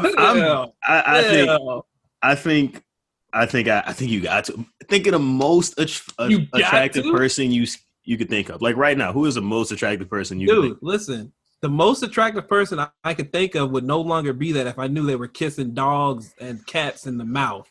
Fuck it said they're pets. What if they don't have pets? I don't give a fuck. Let me stop trying to break the game. But yeah, what do you mean? Well, yeah, she has to have. No, look, they got a toothbrush. I'm assuming, like you just gotta brush. You gotta brush your teeth before you come put your mouth on me. It's that simple. I'm glad you told me. See, that's the alarm. Okay, well, we can try to do these next ones quick. Do a couple more. Okay, so they never blame you for anything at all. Okay. And you'll never have to work while you date them. Okay. Ooh. But you have my attention. They don't believe in oral sex. Yeah, I'll be okay with that. What was the first one again? They never blame you for anything. Yeah. I think I could possibly work with that. That's not this one is tough. It's not a deal breaker. I've kicked women out of my apartment for stuff like that. That is tough. Yeah. Here we fucking go. Not like dirt, like you can't stay over if that's the case. He said, "Close mouth, don't get mad over here." Yeah, simple. I guess it's a date. I guess that's tough though. You're gonna have to. That's gonna take some adjusting. You are nasty, bro. You are nasty.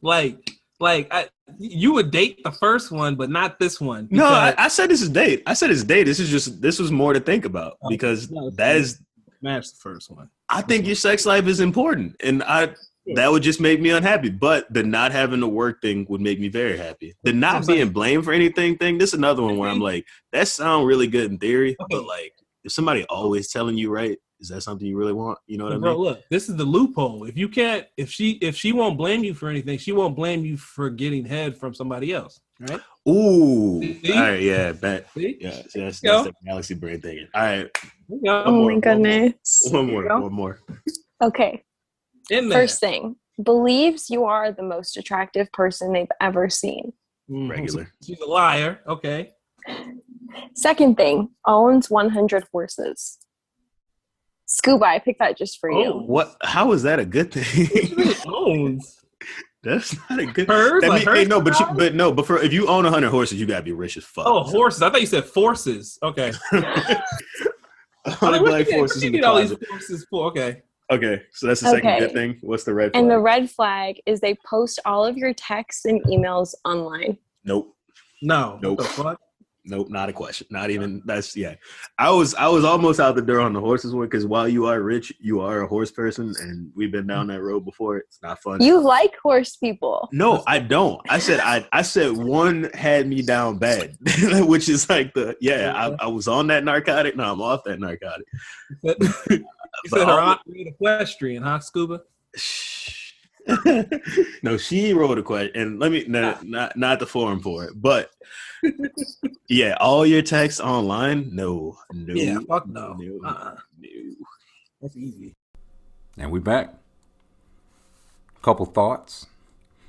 First, y'all see Sooz put out the Batman signal. Sooz was like, "Gosh, been so long since I've been taken for a date. Valentine's Day is coming up. Just saying, what the hey? She put out the bat signal. I respect it. Dude having his buddies in the back of Applebee's or wherever y'all was at. That's a wild move, man. But maybe he just heard the word on the street about set him up Sooz. Set him up Sooz when she order a certain drink. That mean when he walk out to the car, she had 4 or 5 of her dudes just rob him, just beat him within an inch of his life. So maybe that's just something to consider. I'll say this too: Hurricane spot on with the Beyonce red flag. That's Again, you don't have to be part of the hive. You don't have to love her with every fiber of your being. But when somebody go out of their way to hate on Beyonce, that's a red flag. Not only just dating, but like usually as a human being. Usually it's just a human being. I was waiting on Hurricane to be like, it was a red flag. I saw it coming. We dated for 3.5 years, but I saw it coming all along. I feel like that's how most of the stories be on Twitter. They're like, man, I dated somebody. They would piss in the bed and they drove my car off a bridge. After 2 years and 6 months, I just couldn't take it no goddamn more. So maybe it was. Maybe he just ain't tell us that part. You know what I'm saying? But another thing, the garden party, that's some fly shit, man. That's some really fly shit. That's something I never even would have considered, right? And it's worked, right? Because he keep doing it. Like if all the ladies there found out they was there for the same reason, right? Just playing the numbers. Somebody stayed. You know what I'm saying? Somebody was like, well, I'm already out here. He got alcohol. Somebody stayed. Somebody gave him some play. So I can respect that. I can definitely respect that. Scoob also a filthy nigga, man. I mean, that's not news, but ain't no telling what was going on in his bedroom. And he was just like, I'll just throw a pillow over it, flip my blanket over, and it'll probably be fine. That's very filthy behavior, but that's New Orleans for you. What can you say? Great city. And the last thing I'll say is I also respect how Suze was slick just describing herself with the game at the end. Suze was like, okay. 2 good things and a red flag. Okay. Good thing number 1, lives in Utah. Good thing number 2, is active on Discord. Red flag, shot a man in Reno just to watch him die. Okay, Hurricane, you go first. I respect that. He's like, owns a lot of horses. Name is Susan. Red flag. Did 4 years for armed robbery back in 1992. Okay, Scuba, your turn. You go first.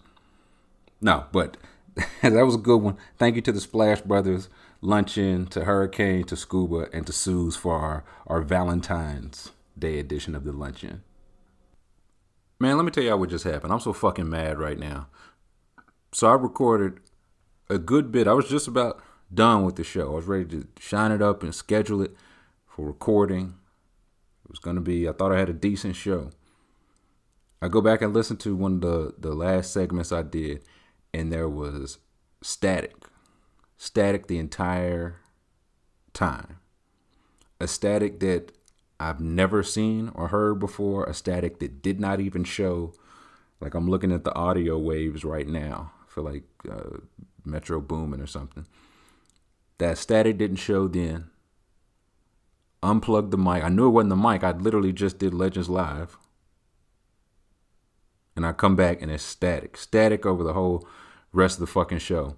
And I was like, man, let me see if I can compress this and maybe they won't notice. Maybe they won't mind. And no, it pissed me off. So I deleted it. We're going to do it again. Commitment to excellence. Excellence is a bit strong. Commitment to something. So we're going to run it back. I'm going to answer the same questions. I'm going to try to bring the same energy. But I'm pissed right now. Just if there's like a little edge in my voice, like it went from hi, Valentine's Day to what's the next motherfucking question? So I'm hot right now. But still we rise. Next question. Bask asks us. Bask says, who was your worst draft miss? Any sport and your best draft hit. Hit or miss can be any player you're right or wrong about. As a Vikings fan, I missed hard on Jefferson. I wanted Rager way more. My worst miss, and this will tell you how down bad I was at the time, Trent Richardson. This is in my stupid days of drafting running backs and paying them anything more than a shilling. Anything more than my respects. And I thought Trent Richardson was going to be that deal, man. Like it was he, Mark Ingram, Eddie Lacy were all at Alabama at the time. And I was like, no, Richardson's going to be the best one. He wasn't the best one. right? Like he had like 4.5 speed, enough speed. He was strong as hell, but he was still shifty. He could catch, he could block, all the Alabama stuff, had the pedigree, 5-star, all that. What I didn't account for was that he was blind in one eye, and he couldn't see the holes that his offensive line opened up for him. So that's on me. I'll wear that one. That's on me. My biggest hit, 2 came to mind. First one was Ed Reed.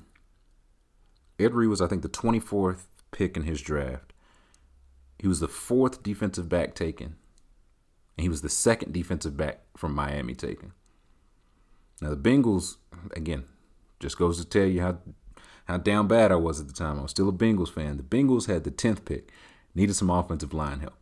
They took Levi Jones. He was fine.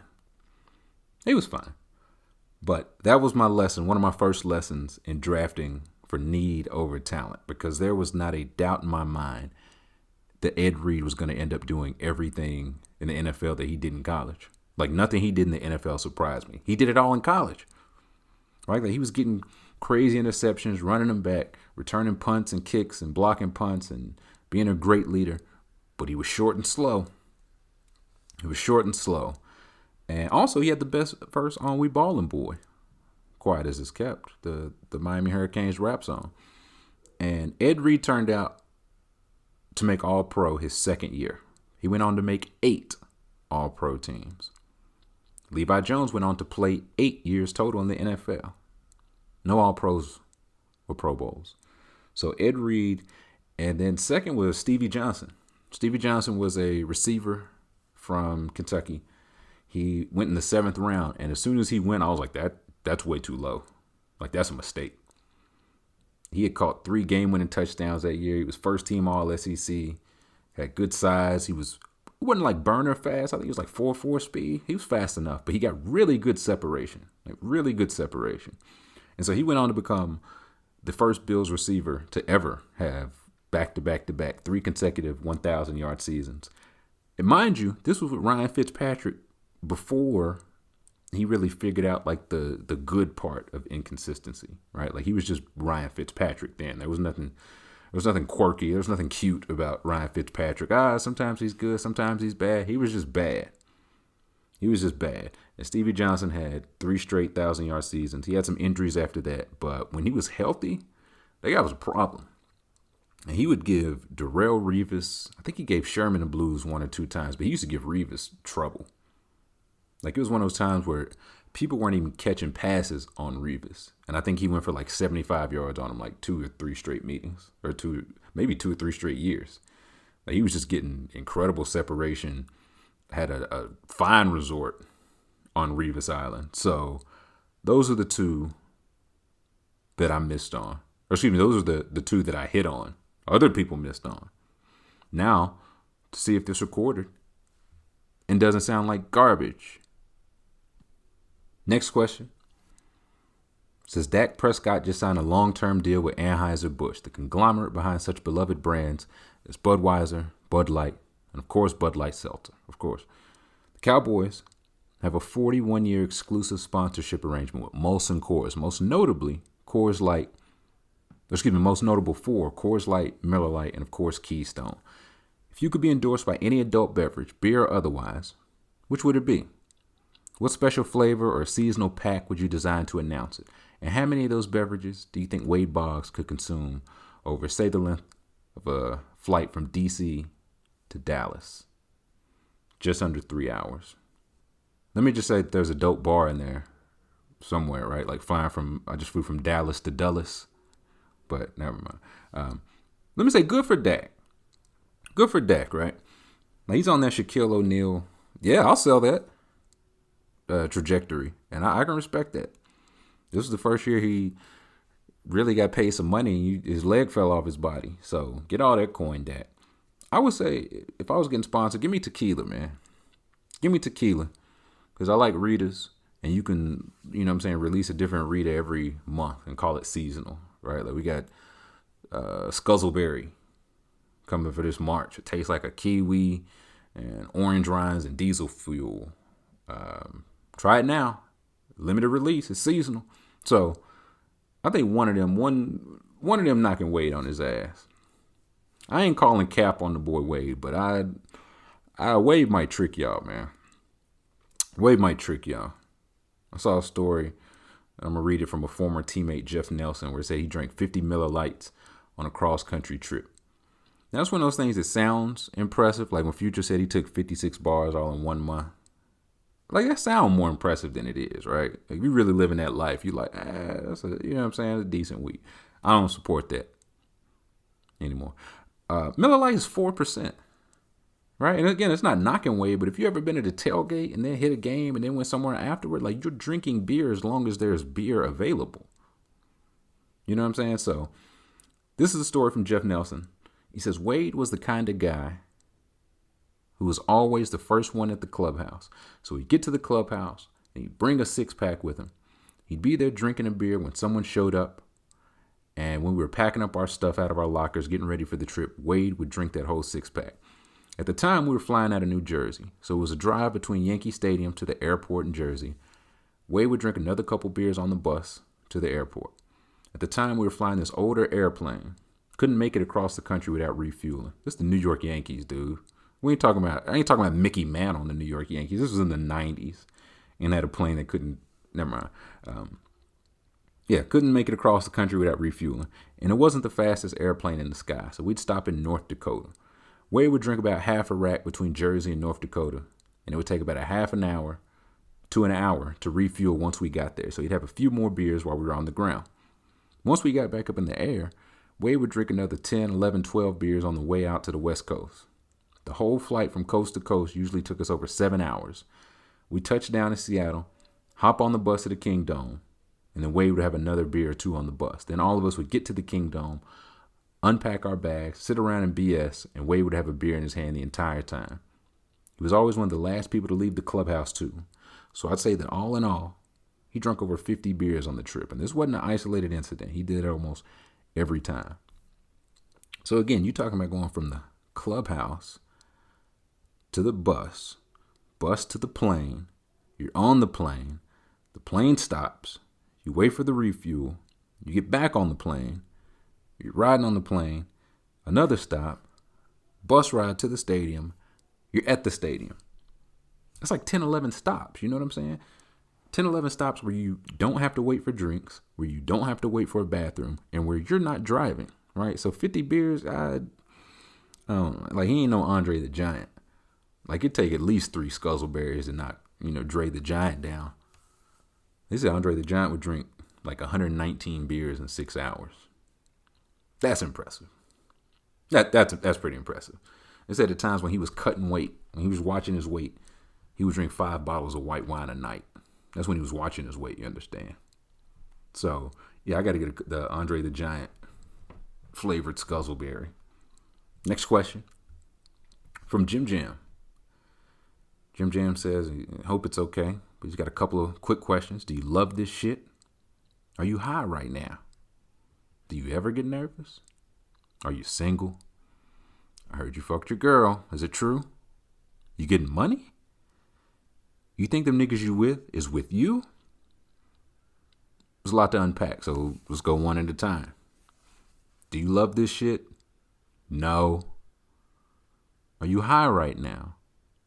No. Do you ever get nervous? Sometimes. Are you single? Yes. Heard you fucked your girl. Is it true? Absolutely not. You getting money? Yeah, that one's true. That one's true. You think them niggas you with is with you? Hear me now and hear me clearly, Jim Jam. Under no circumstances do I think the niggas with me are with me. Hope this helps. Thanks for the question. Next question comes from Comrade Connor. Says, I have one question. It's simple, cut and dry, no twists or turns like you're used to. The question reads as follows. It was a bunch of hogs. Just hog after hog after hog. Not that type of hog, like a Razorback hog. This is presumably for Arkansas's victory over Kentucky this week. It was a good win. I have nothing to say about that. That was a good win. What I will say, we got to get Arkansas some better celebrity fans, Connor. or alumni or something. They was talking to dude who won Dancing with the Stars. That was the big get for the game. We've got Bobby Bones here from Dancing with the Stars. No disrespect to Robert Bones. But you got to be on Dancing with, like, you know what I'm saying? You don't get to be on Dancing with the Stars unless you're known for something else. So I was like, okay, what's he known for? He's the mentor on American Idol. That's the big get. Like, y'all can't talk to Steve Atwater or Nolan Richardson. Somebody like that. Like, come on, man. But yeah, that was a good win. And I have another question from A Hump, since we've reached the shit on Kentucky portion of the show. Hump says, I tuned in Saturday as our baby boys faced off just to see two University of Tennessee freshmen, Keon Johnson and Jaden Springer, combined for 50 and rup while getting to read tweets like this. And the tweet was one from Matt Jones of Kentucky Sports Radio saying that Kentucky doesn't have a player this year like Keon Johnson. It said, for the first time ever, Hump says, how did this UK class of players turn out this bad? And how bad would it have to be before the fans turned on Cal? Let me say, this came on during Fireside. Man, I thought about postponing it. But so it was like I had it on, but I couldn't watch it. So I can't speak on like Johnson or Springer's play in particular. But don't it feel good to have you a couple baby boys, man? I know Hump's been tired of waiting for Tobias Harris to play. Hoping Grant Williams have a three going. He got a little hope now. So, and I think I can speak for us all when we're looking forward to watching Rick, Mr. March Barnes coach them all through the tournament, cut down the nets, and watch both of those guys have lengthy NBA careers. So, first part of the question, had the class of players turn out this bad? I'm willing to put the blame on Rivals, the scouting website Rivals. I think the jig is up. Right? Over the last 5 years, they always have between 29 and 31 five-star guys. I just don't believe that to be true. There's no way it's always just an average of 30. Some years you're going to have 22. Some years you're probably going to have 42. You know what I'm saying? But if you rank them 30 a year, it's no downside for Rivals. The kids get blamed. Right? The kids get blamed. And I don't like this independent of Kentucky. Like, it's not just us, but there's just not 35-star guys every year. Right? You rank a guy too high, it's like, oh, well, he was a number 3 recruit. He's not playing well. Why not? And if you rank him too low, it's like the motivation stuff. Hey, you can outperform your star ranking. There's no downside for Rival. So I respect it. But I see it. I see it, Rivals. And as far as like what happened with the class, it was the unperfect storm. Right? Like, it was somewhat the rankings. It was somewhat these guys weren't ready. Somewhat like when you go 10, 11 new guys, you need as many reps as possible.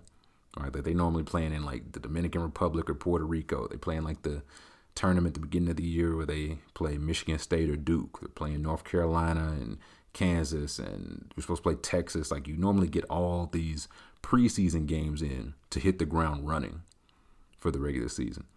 But COVID happened. There was a pandemic. So there was that. That hurts with a team with that many new faces, right? Like, the best returning player missed the first 10 games. So you don't get to, you know what I'm saying, get your feet wet with him on the court. We lost Kenny Payne, best assistant coach in America. Now I guess he's just the best assistant coach in the league, in the NBA. He's with the Knicks now. He's gone, so that's a new routine. They had a teammate from last year die this year. A 22-year-old kid died on the day of a game. They still played because love sports. And then a COVID outbreak hit the team. Oh, yeah. Forgot about that. So it was the unperfect storm of that. But also, I don't want to take away from the SEC. Like, seriously, like this ain't your daddy's SEC. Like, I don't want to sell them short. Like, it's only us stinking. Because Tennessee, Bama, Missouri, all those are legit teams. I think they're all in the top 15. At least at the lowest, they're all in the top 20 right now. So I want to give them their credit.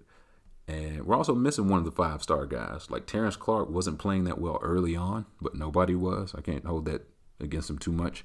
But he was a shot creator. And he hasn't played this calendar year. His last game was in December due to an injury. And so he's probably gone for the year. I think it's the right call. Like, stay and get healthy. There's no point in rushing back for this team. You know what I'm saying? So he has, like, a good combine, good interviews, gets healthy. He can probably go in the second round, get a G League a nice contract where he can work on his game in the G League. So hoping the best for him. And as far as the second part of the question, dude, the fans have already turned on Cal. Like that ship is sailed. But it was the fans that didn't like him. You know what I'm saying? I feel like every fan base probably has this. Like Gonzaga's cooking this year, and there's probably people that's like, Mark Few just can't win the big one. It's like, bro, he's in fucking Spokane, Washington. Like, what do you want from him? So it's some of that. Like earlier this year, a lot of fans burned their jerseys because the kids on UK's team knelt for the anthem. And that was just one of those, like, if this team was undefeated at that time, if this team was 12-0 at the time, instead of 0-12 or whatever we are, they wouldn't burn them jerseys because they hoes. Sissified, pussy, whatever you want to call it. They wouldn't have been burning them jerseys. So the ones that turned on them, they already turned on them. It is what it is. Having said all that, this is still the team nobody wants to see in March. Just keep that in mind. Nobody wants to see this team in March. Mostly because nobody wants to see them in February, January, December, any of it. But nobody especially wants to see this team in March. Next question says, might be a deep dive. Would like to get your thoughts on this image. It's charting the most tortured fan bases in the NFL, amongst the teams of the NFL, NBA, NHL, MLB. And there's it's substantial amounts of research that went into this. I'll try to read through some of it so it's not just me like reading a chart. But he charted Reddit user Quavos, Quavo. No, excuse me, Aquavos? I don't know. Aquavoss. I can't read. I want to give him his credit because this was a lot of work. So he charted all 123 NFL, NBA, MLB, and NHL teams over the past 20 years, from 2001 to 2020. And there's like a formula. Like if you failed to make the playoffs, that was like 0 points. If you failed to win a series or a game in the playoffs, it's 1 point. If you advance in the playoffs but don't make the championship series or game, it's 2 points. Losing the championship, 5 points. Win the championship, 10 points. And within the formula, he like tweaked it to reflect recency bias, right? Like if you won a title in 2019, you're less tortured than somebody that won their title in 2002. And teams that, like, I guess, participated in a sport where there was a lockout were kind of missing the playoffs, and teams that moved were treated like they lost the old fans, right? Like the Raiders moved from Oakland to Las Vegas, and he said it was easier just to assume they like didn't keep their fans rather than assuming that all of them went with them, which feels fair. So again, he's got all 123 on here. Won't read it all, but the 5 happiest fan bases, the 5 least tortured, are the Patriots 1, the Warriors 2, the Pittsburgh Penguins, the Lakers, and the Heat. Okay, and the gap between 1 and 2, Patriots and Warriors, is as big as the gap between 3 and 11. So there's that. The 5 least happy fan bases, the 5 most tortured, was the Las Vegas Raiders. They had a 0 score. So the Mariners, the Florida Panthers, the Dolphins, the Chargers, and the Lions. Okay, so my thoughts on this. This is empirical data that your team is trash. Horrible. Right? And I like that it only went 20 years. I like that it just went the recent, the recent stuff. If you like 50 or 40, you don't even remember that stuff. I know I don't. But in the past 20 years, that's the recent stuff. Now, this doesn't account for how you lost a game. You know what I'm saying? But I get it. It's tough to quantify that. But I do think like the balance of some of this was interesting, right? Like the Dolphins were top 5, but the Dolphins were bottom 5, but the Heat were top 5. Chargers were bottom 5, but the Lakers were top 5. And everyone knows that like the Chargers are the mainstays of Los Angeles. Like the Lakers are the new hot shot in town. So that checks out. I thought it was interesting that 5 of the top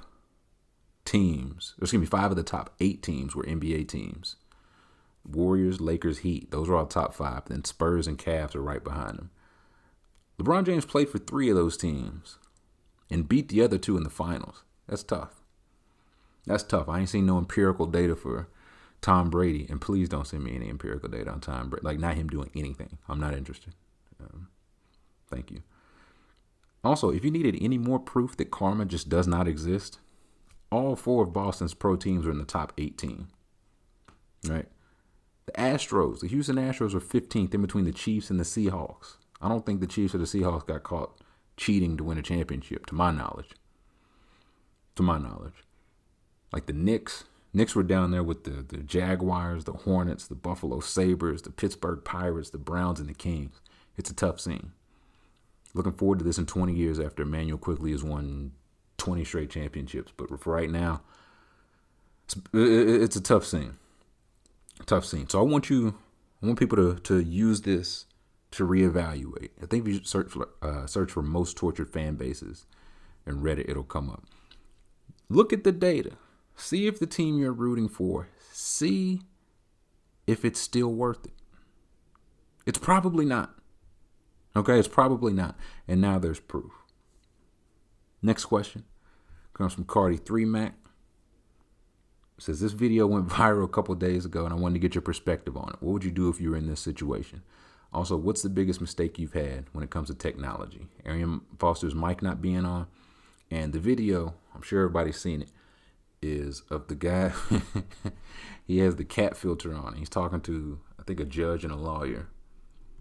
And he cannot figure out how to get the cat filter off his face. And the best part is when he's like, the judge is saying, I think you have a cat filter on. And the guy goes, He was like he was just hoping the judge didn't see it. Like, gee, like he spotted me. Damn. I don't even know how you get that filter on Zoom. First off, but you got to, put the blame somewhere. Grandkids, blame your assistant, blame the computer, something, right? Like turn your camera completely off, but you cannot be on the screen telling the judge that you are, in fact, not a cat. He's like, I'm here live. I'm not a cat. And the judge was like, yeah, I can see that. So that was a tough scene. The biggest technology mistake I've made was probably just not having a microphone for the first 30 episodes of the old True With This podcast. It was like the first few, like I just didn't have one. And then I got one a couple episodes in and plugged it in, but it wasn't plug and play. But I didn't know it wasn't plug and play, right? So it was basically a prop. I was just talking into it. And to no avail. And I remember it was episode 30. Because my man Dave, shout out to Dave, does some producing. And he let me record at his place. And he put some sound effects, man. I sounded like the voice of God. It was tremendous. I can't remember when it was, either before or shortly after that. The McMahon had sent me a microphone. And for months, it just never got there. He checked in with me. He's like, did I get the address right? And I'm like, yeah. Never got there. I check in with him like, hey, let me know when you send it. I'll keep an eye out for it. Never got there. Months and months and months. No dice. No mic. So one day I went to the leasing office at the apartment I was living in. And I told them I was looking for a package. And they were like, I don't know. They let me go in the mail room. And I found it almost immediately. The address, the name are right. It just never got to me. There's no telling how long it sat there. So that was probably my biggest technological mistake. That and not pressing the button on Discord. My two biggest mistakes. Next question comes from Rare, our resident Colts fan. Says, I'm starting to face the harsh reality that the Colts will have a top 5 to 10 roster with a subpar quarterback. Of this graphic, who would you want at quarterback? And the options on the graphic are Jacoby Brissett, Carson Wentz, Sam Darnold, Jameis Winston, Zach Wilson, I think Justin Fields was there, and other. I would go other. I'd pick Deshaun Watson. That's just me, Rare. Like, I know it's same division or whatever, but I would just give up whatever picks necessary. Like Dak probably gets franchised, but I think you could probably work something out with the Cowboys. Right, if you agreed to, send them something and have a new deal for Dak, you could probably work something out for them. But honestly, I thought Matt Stafford was the move for the Colts, right? Like, he seemed good enough to help now, but like young enough to, like, you wouldn't have to just keep doing this like Phillip Rivers. So I thought Matt Stafford was the move. I didn't see him listed there. I feel like Derek Carr might be pretty attainable. All right, like, again, he's young enough. Put the dome and a good team around him. He could be solid. But in reverse order, I'll say if the reports are true and 2 first-round picks for Carson Wentz is the asking price, he is dead last on that list. Dead last on that list. I wouldn't trade 1 first-round pick for Carson Wentz.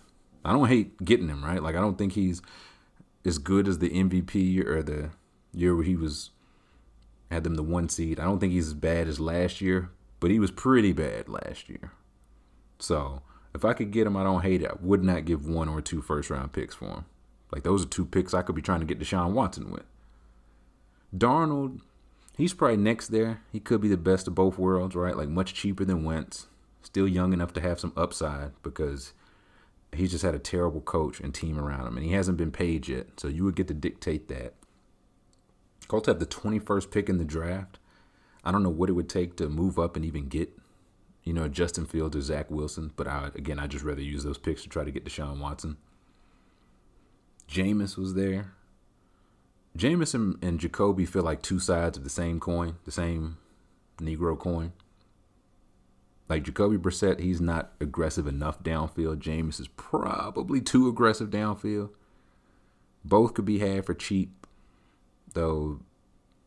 I mean, Jameis he has enough off the field stuff. I think it's valid. And they were a while ago, but they're still on the resume. But ultimately, I think I go for Derek Carr, man. I think you might could get Jared Goff. I don't think he's staying in Detroit. You might could get Matt Ryan. Like, follow up one washed-up quarterback with another one if the Falcons draft Justin Fields. What about Tua, though? Right? Like, if the Dolphins really are going quarterback at 3, I think you could probably get Tua for cheap. Like, I'd rather try that than try to talk myself into, like, Mac Jones or Kyle Trask at 21, if Mac Jones is even still there at 21. But sleeper, and hear me out on this, Ray. Hear me out. Gardner Minshew. Okay? Now, I will admit I didn't watch a single Jaguar snap last year. Not one. Not one. But I know his 16-game averages over 2 years are 3,800 yards, 26 touchdowns to 8 interceptions, 93 quarterback rating, about 7 yards per attempt, and he can run a little bit. Again, maybe he's not your long-term guy, but again, I really think I would do that before trading a first-round pick or 2 for Wentz.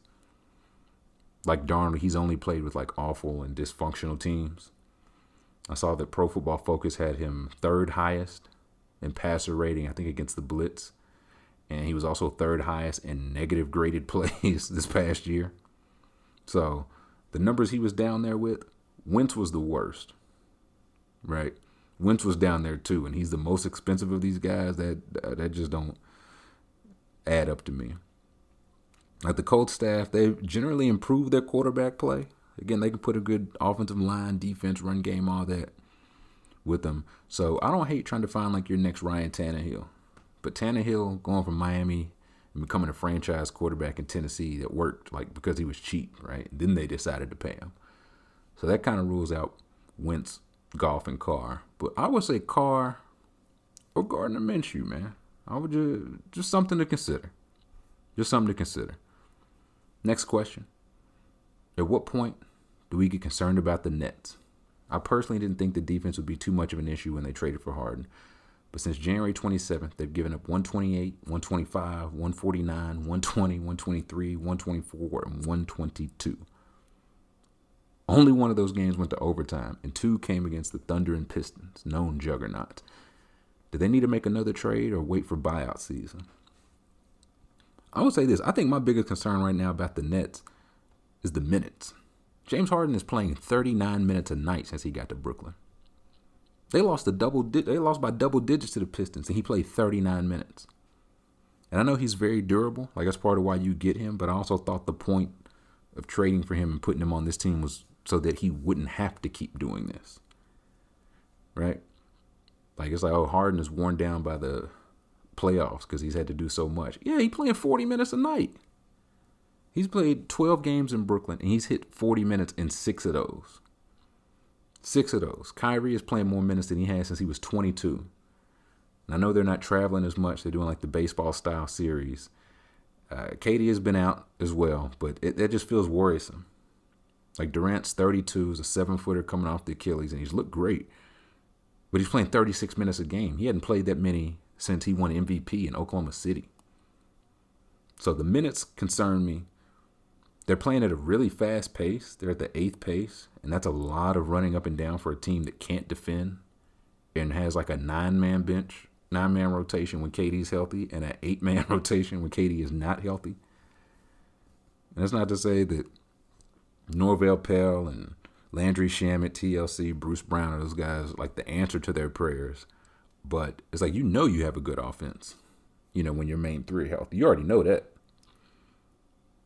So you asking them, they got to sustain the offense, get buckets, set everybody else up, make stops, play at a top 10 pace, and play 36, 38, 40 minutes a game.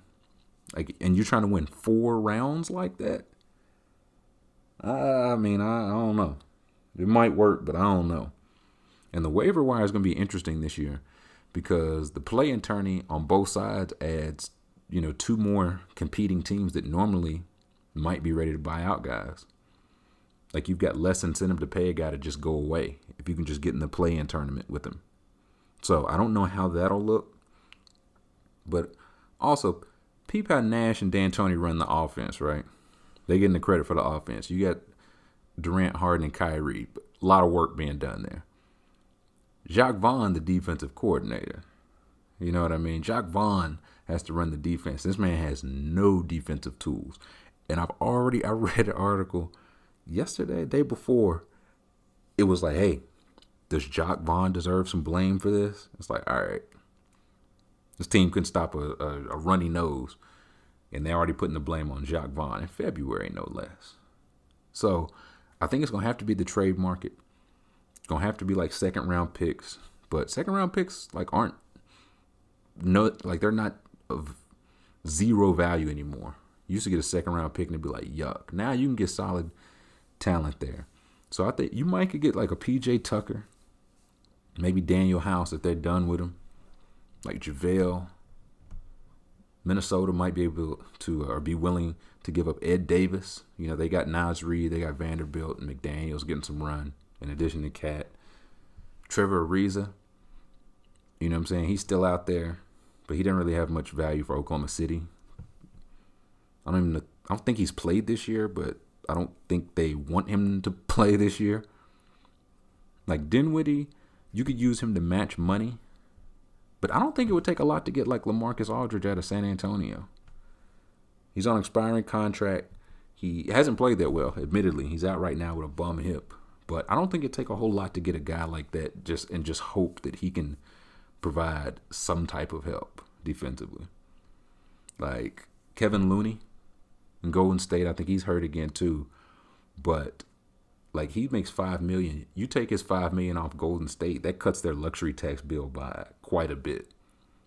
Like Kelly Oubre make $14 million, and it took their luxury tax bill up $80 million because the repeater tax. So if you tell them, hey, we'll take Looney off your hands, that $5 million might save them $25 million. So I don't know. Like they've got to find what works outside the stars, right? That's where I think they're struggling because you can in the playoffs, you just play them 40 minutes. That's the plan. Play Kevin Durant 42 minutes. Play all these guys. They all get like 3 minutes of rest each half. That's the plan. But regular season, you're supposed to be figuring out what works like outside of them. And even then, for all their woes, they're still, I think, 3rd in the East right now. They would have like Hornets first round, Bucks second round. I don't think those are terrible matchups. So they do need a little help though. They need something. Next question comes from New Year, New Fours. He says, Trilly, my C's are down bad right now. What trades do you think they should make at the deadline to improve? Also, what are some other trades you'd like to see happen for playoff contenders? Miles Turner. Y'all remember that? I think like they just did the trade for Miles Turner. I think they'd be fine. But they got a big trade exception. We'll see what they do. But the main thing they need, I'm going to keep saying it, this Celtics need a center that's bigger than like their shooting guard. Like literally any of them will do. And it's not that you're going to find an Embiid stopper out there or that an Embiid stopper exists. But like the Knicks just brought in Taj Gibson. So they got Mitchell Robinson and Taj Gibson. Maybe you can get Nerlens up off of him. Right? Like I don't know if Drummond's in the Cavs' future. Maybe you can get Andre Drummond up off of Cleveland. Because like Tice and Grant Williams, Robert Williams, they're all playing well. But you still got Tristan Thompson in there. And I don't feel like he adds enough for the rebounding he gives. Like to justify the minutes alongside the other guys. Or over the other guys, I should say. Like Robert Williams catches lobs. Grant Williams been hitting threes. And Tice does a little of both. And Tristan Thompson just throws up floaters. And they just don't have any bulk. They need some bulk. But honestly, I'm more worried about Kemba and that knee than any of their bigs. He just hasn't looked good in the little bit I've seen of him this year. And in the playoffs, like if he's out there with that knee, he's going to be lunch meat on defense, even more than before. So I got my eye on both those things. But yeah, I'm more concerned about Kemba than the bigs. Next question, this kind of feeds into the last one. Like what trade would I like to see for playoff contenders? And this comes from Ben Simmons' Jump Shot. He says, can you think of any realistic move the Sixers could make for a ball handler, shot creator without giving up Simmons? This is one I would like to see. Zach LaVine. I think they can get Zach LaVine without giving up Simmons. You just give up Embiid. Now, like I get the I think I'm probably a little bit higher on Zach LaVine than others. And I get it. I get the flaws. He can't run your offense. Okay, like, so don't ask him to. Like, if you know he can't do it and you keep asking him to do it, is that on him or is that on you? Right?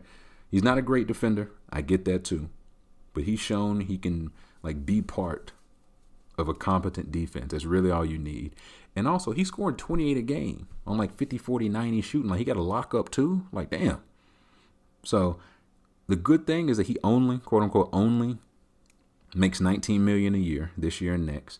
He's not going to make the All-Star game again. I think that'll keep his value and his stock relatively low. Like I think people just don't believe in Zach LaVine. I get it, but I believe in you, Zach. Like I think Harden, like you looking for that.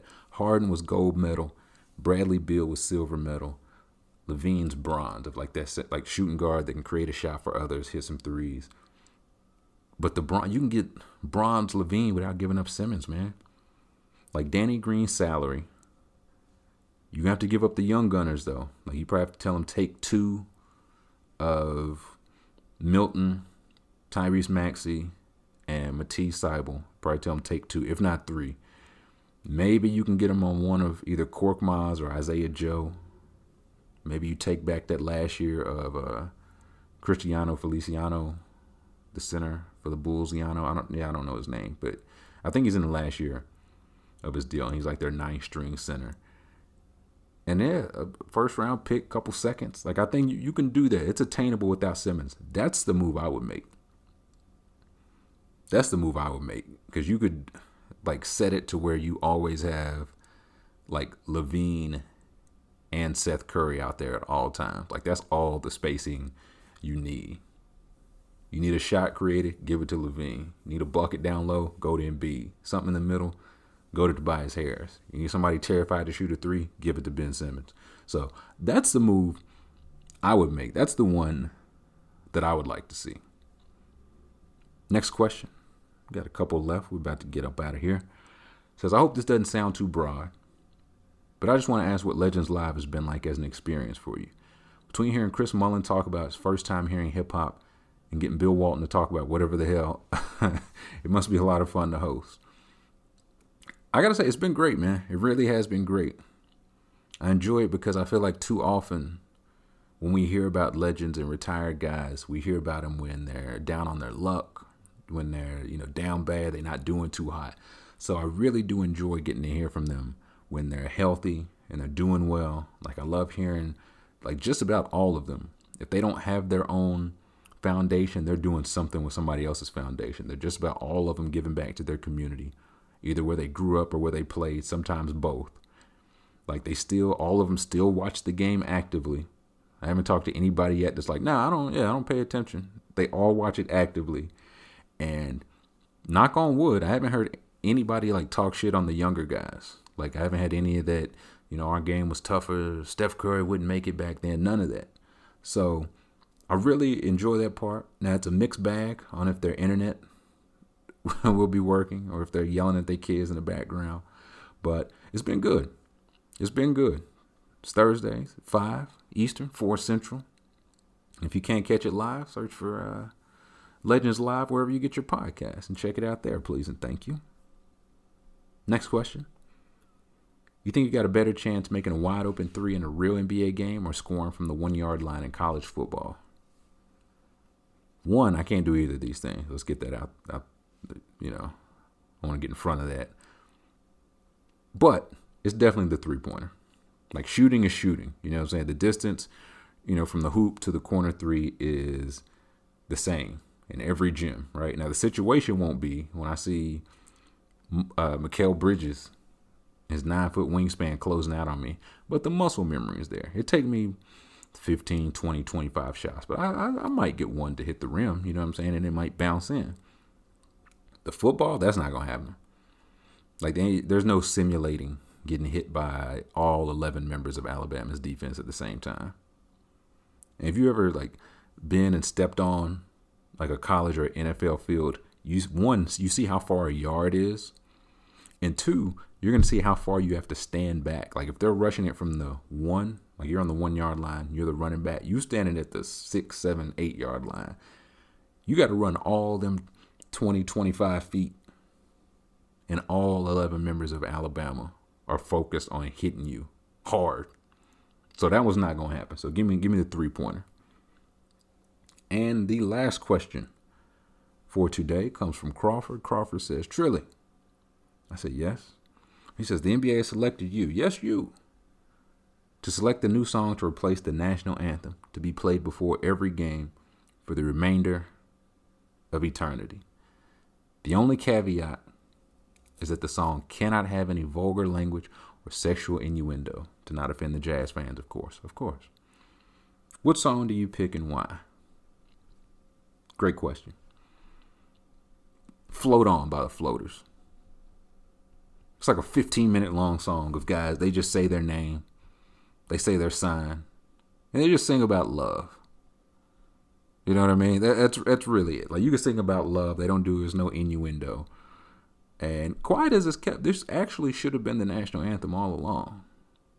You know what I mean? It really should have been the national anthem all along. I understand there might be some people not familiar with Float On. So I'm going to let the Floaters take you out today with the full rendition of Float On. Right? They got like the single version where it's like 4 or 5 minutes. No. We want the real deal McCoy. I want it played in every NBA arena. I don't want, like, one, the anthem is just a whack song. It's just not a good song. 2, you got to stand up still. Like, I want you to be able to move your shoulders. You know what I'm saying? So you listen to this Float On. You're going to be moving your shoulders. You're going to be tapping your little toes. Just think about this being played before every NBA game.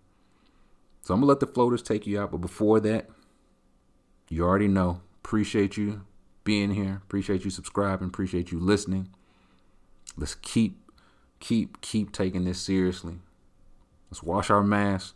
Let's wear our hands. You know the vibes. And we'll see you next week. But we're going to let the Floaters float us right on out of here. Y'all have a good weekend. Be safe.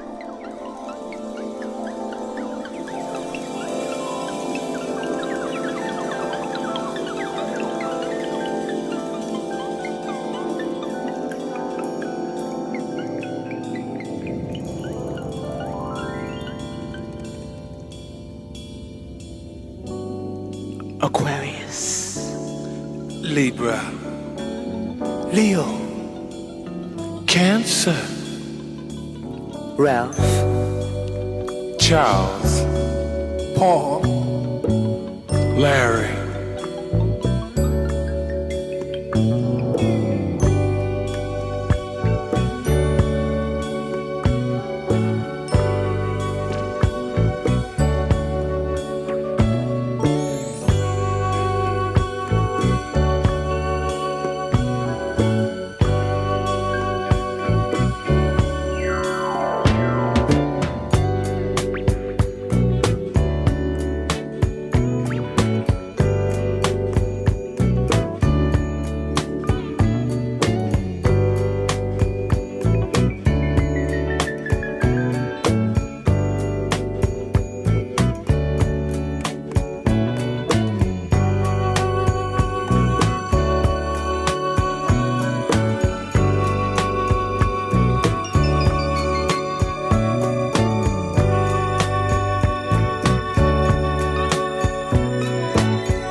Aquarius, Libra, Leo, Cancer, Ralph, Charles, Paul, Larry.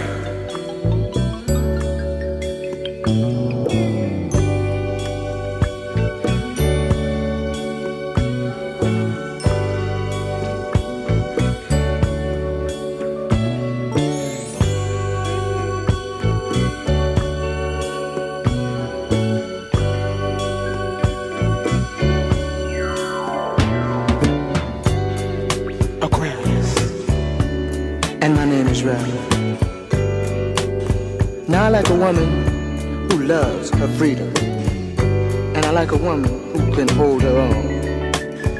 And if you fit that description, baby, come with me. Take my hand. Come with me, baby, to love land. Let me show you how sweet it could be, sharing love here with me. I want you to float, float on. Come on, come on, come on, baby, yeah. Float on. Ooh, ooh, baby. Float, float, float on. Float on, float on.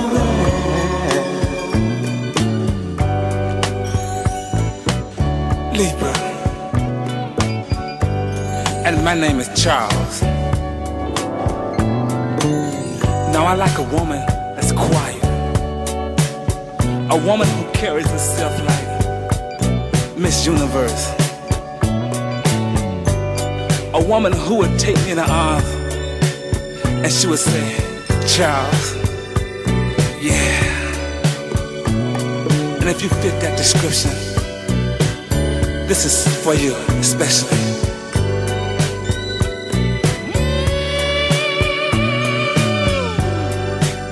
Take my hand, come with me, baby, to love land. Let me show you how sweet it could be, sharing love it with me. I want you to float on.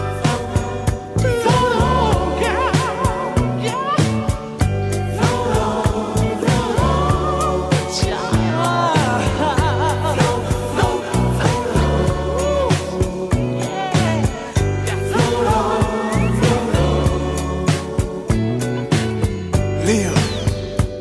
Now my name is Paul. You see, I like all women of the world. You see, to me, all women are wildflowers. And if you understand what I'm saying, I want you to take my hand. Come with me, baby, to love land. Let me show you how sweet it could be, sharing love with me. I want you to float, float on. So float with me, baby. Float on, float on. Yeah. Float, float, float on. Float with Paul, y'all. Float on, float on. Cancer. And my name is Larry. And I like a woman that loves everything and everybody, because I love everybody and everything. And you know what, ladies? If you feel that this is you, then this is what I want you to do.